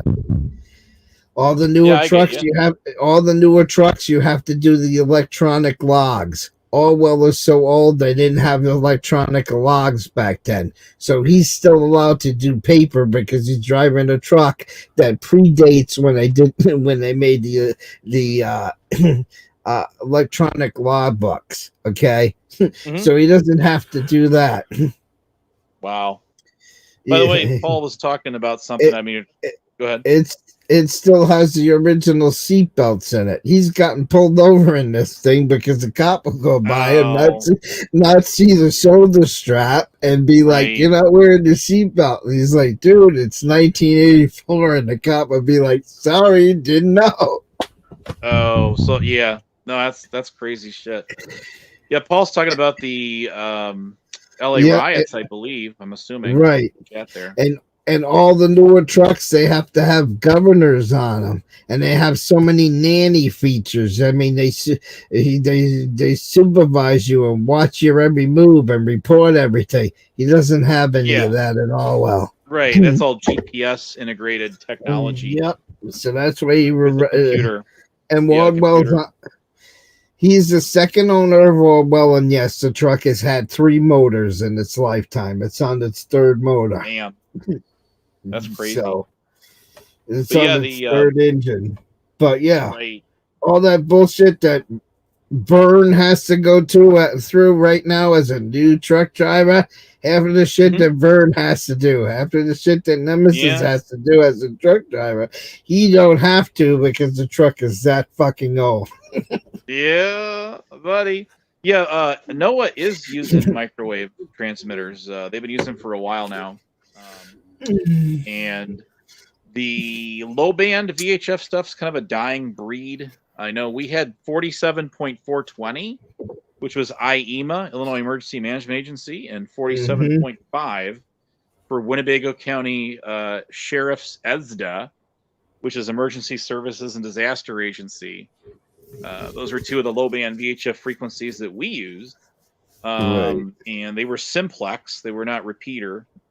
But yes, they have all of this enhanced technology. Like they used to use WXJ, or what was it? WSR-74 was their radar back then technology when Plainfield hit. And then now they're using, what is it called? WSR...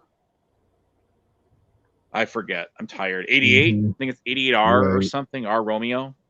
So yeah, there's a lot of new technology out there, but they still need spotters in the field because of the curvature of the Earth and radar. Not the further you get out with radar, it's 40 miles. It's peak, and after 40 miles, they can't get mid to lower regions of the troposphere, the atmosphere. Reflectivity, with what's going on up in the clouds, the weather, and they have to have their blind spots, and they don't have the kind of coverage between radars today you might think, and that's where weather spotters come in handy. They need them. So, so what is the latest time that you have to sign up for that course? Because I haven't done it yet. Right. Well, you're gonna laugh at this. Did you? If I get you the link if you need it. I know we were using VHF low band in 2007 when I was on that CERT team. We continued to use low band until the thing got dissolved in 2015. Although I will admit I had left the CERT team in 2011, so I was only on it from 2007 to 11. Right. We had these old Motorola HT600s. Is what they were, big block radios on low band, and they have this big fat long antenna, and those were what we would use to be compatible on a major operation with like it was just beyond MABIS, because MABIS, as you know, Paul, are VHF high band color dot frequencies.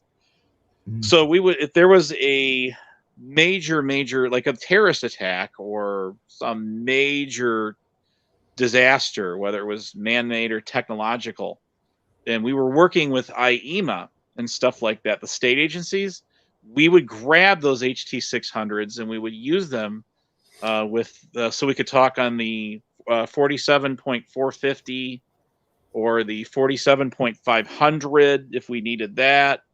But if we were out of range of the VHF coverage of the county government repeater, we would use the low band stuff in its place.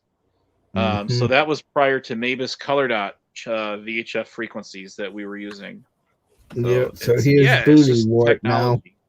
What's that? Oh yeah, you got Booty Wart up in the house. So yeah. But anyways, yeah, it was fun anyway. So yeah, these guys are coming here. We're pretty much done here now, right? Yeah. But anyways. So, we're gonna have to do that. We'll pick this up again later. We left off. Yeah, we got like almost 12 on Rumble now. Hey, see, now you got a crowd coming in. They're like, "Good morning, America." We did for a little while. Now it's down to 3 again. But for a while, man, you talk about them, dude. You talk about them. See what I'm saying? So no, there's a lot of this interesting, old to newer technology. And that's, I got to see some of the older technology cycle out, new stuff cycle in. Lady Di was stunned to hear we were using some fiber optic oxygen tanks. You know, she was used to the old steel ones, and I'm like, dude, we were cycling out the aluminum ones and going to fiber optics and all that. And, you know, it's just, I still have a Halligan bar and I still have a fire hydrant wrench, which is the shape of a pentagon to turn the valve on the top of those fire hydrants. I could still do that with the tools. I have a fire hydrant tool. I do. Seeing that you mentioned fire tools, that's another season that I lost track of after leaving Kimball Avenue. Was Chicago Fire. I missed that show. Yeah, I was in Chicago once where they were shooting a scene. I was. So I should say, hey, you want an extra? I'll jump in there.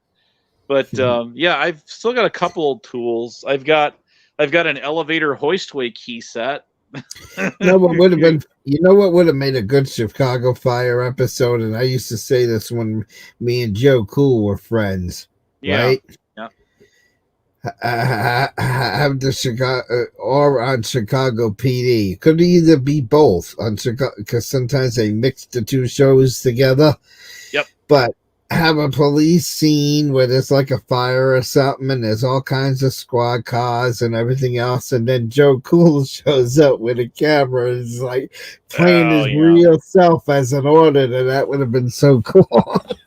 Yeah, that'd be funny. I mean, you think about it now, that would have been cool to see him on TV, wouldn't it? You know? Yeah, it would be. He used to hang out with a friend of mine. And then have a real cop watch it, you know, hire him to be like, well, he's playing a cop watcher, even though he's really a cop watcher, you know what I'm saying? Yeah.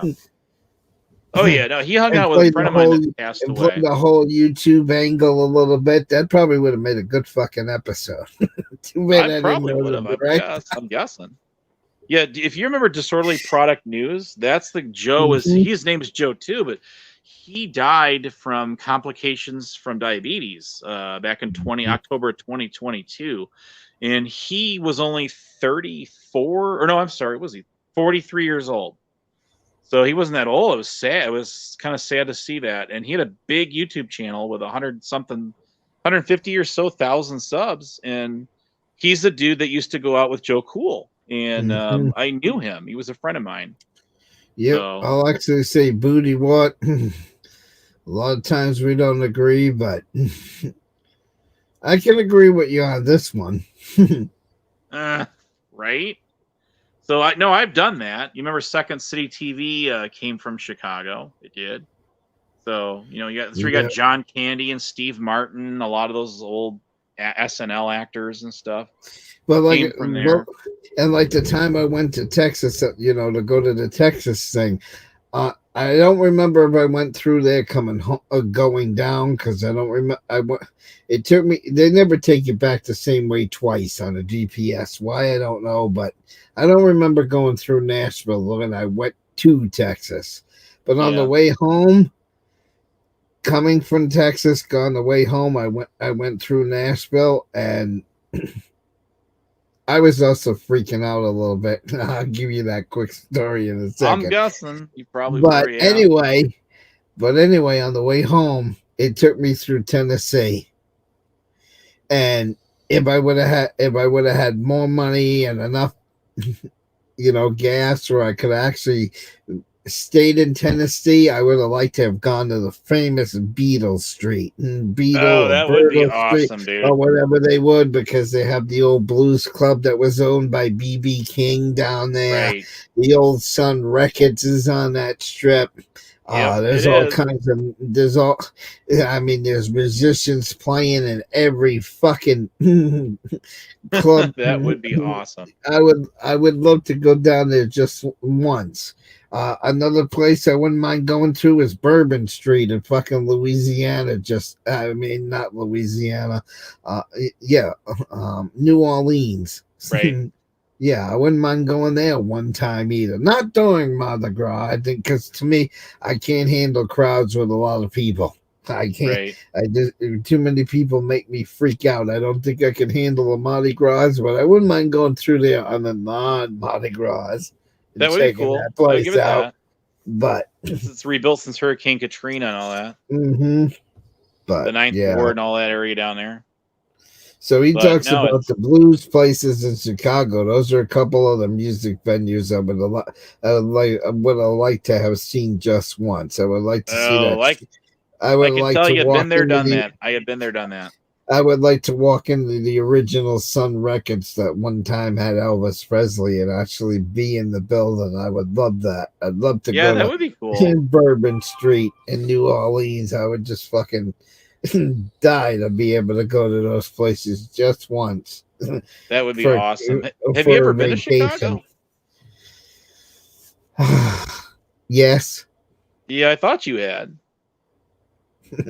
So yeah, you know it's. But you know what sucked? What's that? This is what sucked. Okay, before going out to see Eric Brandt in Denver, right? What sucked before going out to Eric Brandt? Yeah, is Monkey booked a plane and went from Portland, Maine, landed in Chicago. I had a 45-minute layover, right? I had a 45-minute layover, and just going through TOS, and when you leave the building, takes 30 minutes. So it's not like and then I had to go from there to Denver. Right. So I wish I would have had a longer layover in Chicago, because this was back when me and Joe Cool were friends. I would have liked to have met Joe Cool. But with only having a 45-minute layover, there was no chance in hell of that happening. There wasn't enough time. No. Well, because even if he came to the lobby, even if he came to the lobby of the airport and I walked out to the lobby, I don't think I would have made it back through the TSA a second time to get on the plane. I don't think I would have made it in time. Bluegrass is some damn good music. Anyway, so then on the way back out of Denver, he gets me a plane that goes from Denver to where Jeff is here is. Okay. Right. I land in his airport. Well, what sucked going there was I had a 7.5-hour layover in fucking north of South Carolina, Charlotte, wherever that is. I can't remember. It's in one of those states. And at that time, me and Jeff were enemies at the time. So it's not like I could say, hey, Jeff, you want to order for 2 or 3 hours and then I can get back on the plane? No, I had to sit there with nothing to fucking do for 8 fucking hours. I was like, why couldn't that trip been reversed? I would have rather have had the 8 hours in Chicago. And I would have liked to have met Joe when me and Joe were friends back then. That would have been so fucking awesome if I could have met Joe. But if that trip would have been the opposite, an 8-hour layover in Chicago and a 1-hour layover in Charlotte, I would. But it didn't work that way. He was a regular on Lady Dies and News Now. Tammy Linlin. He even got on Salty Rant. He got on my panel once. Joe Cool did one time. That's it. So to answer your question, I was only in Chicago for 1 hour. Well, yeah. I guess I kind of remembered a little bit about that, but yeah. Well, at least you can say you've been there, done that, right? And maybe you'll do it again. You never know. And what sucked, and then the other thing that sucked being stuck in South Carolina is. There was all these the airport restaurants were closed. You got to remember, I did both of these trips during COVID. Okay. Right. So when I'm now stuck in Carolina with an 8-hour, it was supposed to be 6, but it wound up being an 8-hour layover. I'm looking at all these bars and I'm looking at all these restaurants and bars. And there's a McDonald's there, and there was another fast food restaurant and a Popeyes and bars and stores and everything else. And everything in that terminal, except when you get on that plane, everything was shut down for COVID. Oh yeah, that sucks. Everything was shut down because of COVID. None of those restaurants were open, and that sucked to be in an airport for 8 fucking hours with no fucking food. Yeah, that sucks royally. Damn. So they told me it'd be a 2-hour trip, right? It'd be a 2-hour trip by air. And where we lived in Maine, 74 Kimball Avenue, was 2 hours from Portland, Maine. So, and we didn't, and like I said, this was before the refrigerator and all that shit. I didn't have a car and shit at that time. So Mike was like, well, we'll get our friend Tony to come pick you up. So the minute they announced my boarding, I got on the phone right before they said you can't use your phone anymore.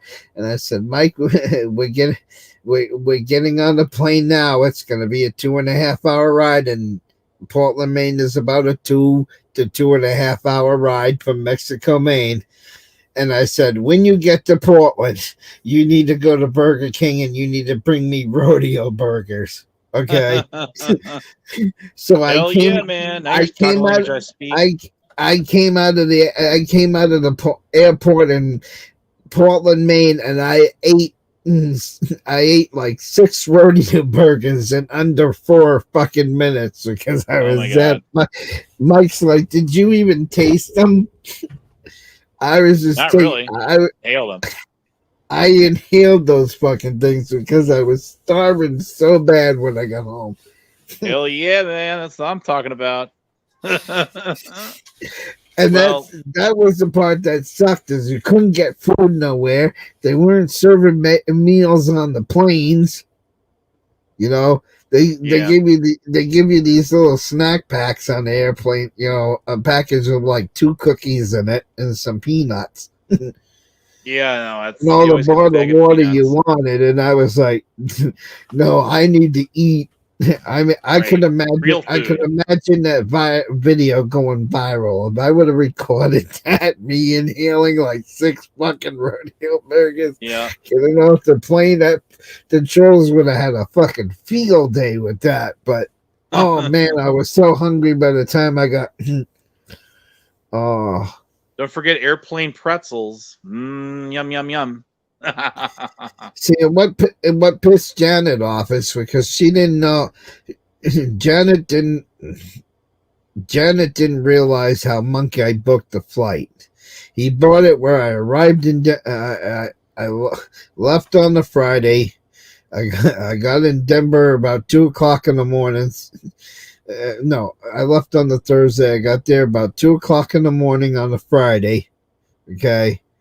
I got some rest, and I went out with Ghost Rider on Friday night, and that's when I was out doing the videos with Eric Brandt and everything.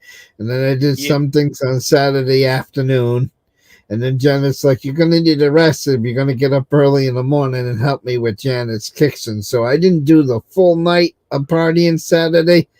And then Sunday night, 'cause early Monday morning, at 2 a.m., I was scheduled to leave Denver, and Janet's like, "You really weren't here long enough." I'm like, "What do you mean?" Well, she's like, "I wish you could stay until next weekend, Emo. I wish you're really having fun. I wish you could stay the next weekend." So so this happened on Saturday, right? This happened on Saturday night. We're thinking about it, and it's now, it's about 3.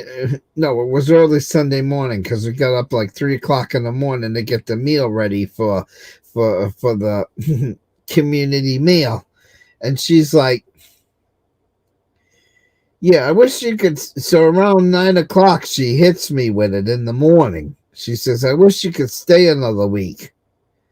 So Monkey calls the airline and is like, how would it be to change the flight so he could stay out here a few more days? Okay. Now, because I had a 3 a.m. flight out of Denver on Monday morning, right? So they were like, if you would have called us at 3 a.m. and gave us 24 hours notice, we could have changed your ticket. But because you want to do it in less than 24-hour notice, it's now going to cost you another $200 to change the ticket. And Monkey was, working a part-time job. He was, trying to make ends meet, and he's like, I'll pay the money for you to stay out here another week. And I looked at Monkey and I said, no. Yeah, I said, you wasted all. I said, you spent $750 for what you paid for already. I can't justify you spending another $200 or $300 to extend the thing. So, because when Janet wanted to make me stay longer, when she thought about it Sunday morning, it was past the 24-hour mark, so we couldn't change the fucking flight. Right. No, we could have, but it would have been like $250, $300 more on Monkey, and I wasn't going to do that to the kid. So I told him no. No, that's at least you had his him in mind, his finances and all. I would have done the same thing. I almost all but forgot that you did all that. I almost forgot everything about it because Lady Di was a big friend of him. Was a friend of him. Yeah, and even Lady,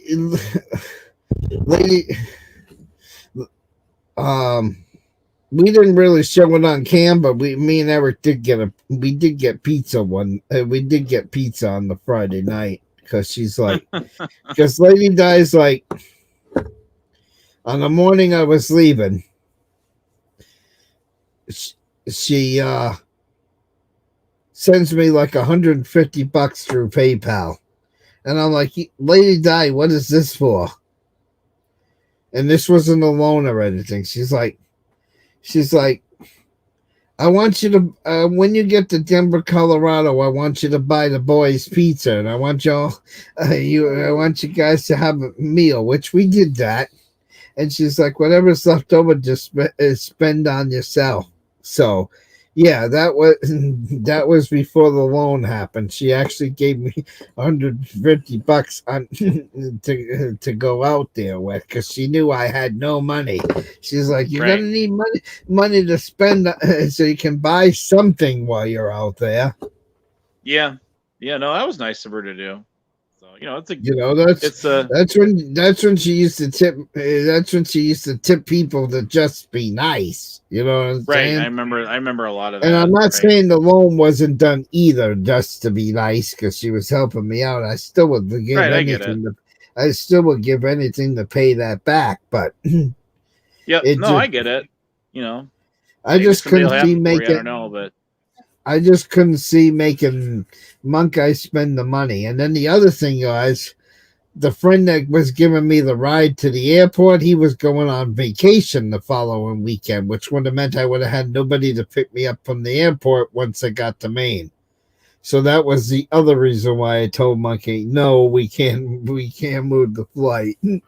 Because I would have been stuck in Portland with no way home. So it was a scheduling problem.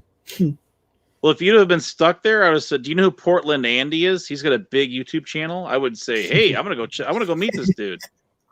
I don't know who that is, but yeah, he's got a YouTube channel. He podcasts. He's pretty funny.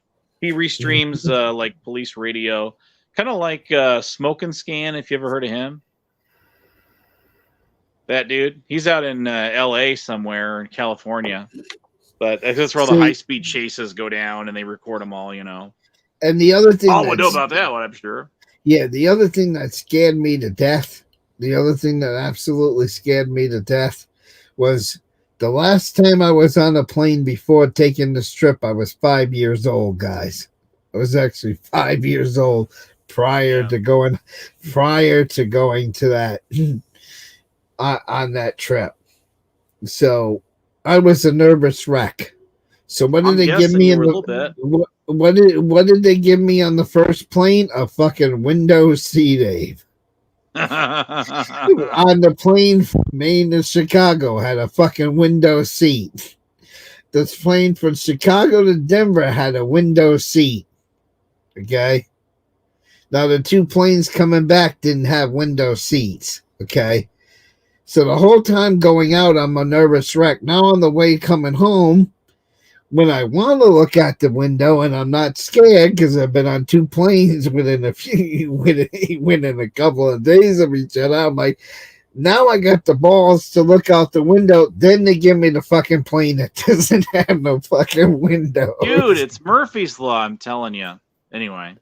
Well, I got my battery's like almost to 1%, Yeah, so I'm gonna let you finish it up, and then we'll do this again. But I'm gonna organize a panel probably for next weekend. I'll figure it out, and then we should do something for the 7th though, because if there's nobody else do anything, I'll maybe we can get Lady I or somebody else to go live and see if they'll fire up their channel. We can have fun there. Oh, we'll figure something out, man. But anyways, get your glasses ready. Because either way, it would be a good time. Because I look at it this way: either way, it'd be a good time. Because that's right. Whether we survive or don't survive, the next conspiracy theorists are right, and we won't make it past the 8th, and we lose electronics, and everything goes poof. Then we went out with a bang and had a good time. Hell dude! That's what I'm talking about. Like I said, I got my welder glasses ready, and I shade 14 welder glasses. And if we're streaming after the 8th, and a few years after the 8th, we can all look back on it and have a fun time reliving it. So either way, it's a win-win in my book. Well, we did it in Y2K. We did it in Y2K. We did it in the last solar eclipse in 2017. So why not again, right? All right. So good night, Abe. Thanks. It's been fun. It's been fun. This is what I like to do. Panels where I'm not getting dogpiled and attacked by lolcows. And we just have fun. All right. Hey, peace out, Emo. Be good. I'll catch you in the next one. All right. I would tell you to play one of your closing ending things just to be funny, but you're on your phone. Oh, so I got it. Oh, do you really? No. I'm gonna have to narrate it instead. We'll do it the old-fashioned way. We will now be closing out another evening of broadcasting here at WEMO, location unknown. See you on the next one. And of course, then the national anthem closes out the thing before the TV test pattern comes on and goes, oh, like that. Remember? Yeah, I actually when I play movies on my Roku channel, I actually have a video that does that. It plays the national anthem, then a slide that comes out says, "Thank you for watching my Roku channel." Oh yeah. We'll see you on the next one, and then it plays static white noise like it's shutting off and going. This is Nick at Night. It was after Nick at Night would end, and they would do it. Hey, good to see a Sonic Night Watcher. Booty Word was in there, and everybody else. But that reminds me, with the things that are signing off, and you were talking about radio. See the other thing that used to happen, guys, back in the olden days. Well, you carry it. I'm gonna dip because I'm gonna die my battery. Right. All right, email. Well, just listen to this. I'll be quick. I'll listen, I promise. Right. I will. So just stay here for 1 second. The other thing with the old-fashioned radios, right, is back in the day they used to end radio stations like at midnight, okay? And then what happened is when a transmitter used to sign off for the night, that's when the illegal pirates used to come back on. There used to be a radio station in New York City called HOT, WHOT, okay? The license frequency would shut off at midnight and not come back on until 6 a.m. Well, WHOT used to sneak on their frequency at night, okay? So the reason why you don't see stations doing that anymore with the national anthem and the going off air stuff, the reason why a lot of these radio stations are on 24 hours a day, the reason why that was created, why all radio stations broadcast 24/7 a day, is because it's to knock the pirates off the airways. Because if a station doesn't shut off, a pirate can't get on, right? So that's why in the olden days stations used to sign off. Now they stay on 24/7, so that way the pirate radio transmitters didn't have a place to broadcast anymore after the 1980s. It was a way of limiting people going on frequencies that they didn't belong on. That's a true story. So that's why people my age, people Abe's age, remembers, after the Tonight Show, the TV would sign off, the radio would sign off. Well, these pirates would jump on the air and use that person's frequency while they were off air until they signed on in the morning again.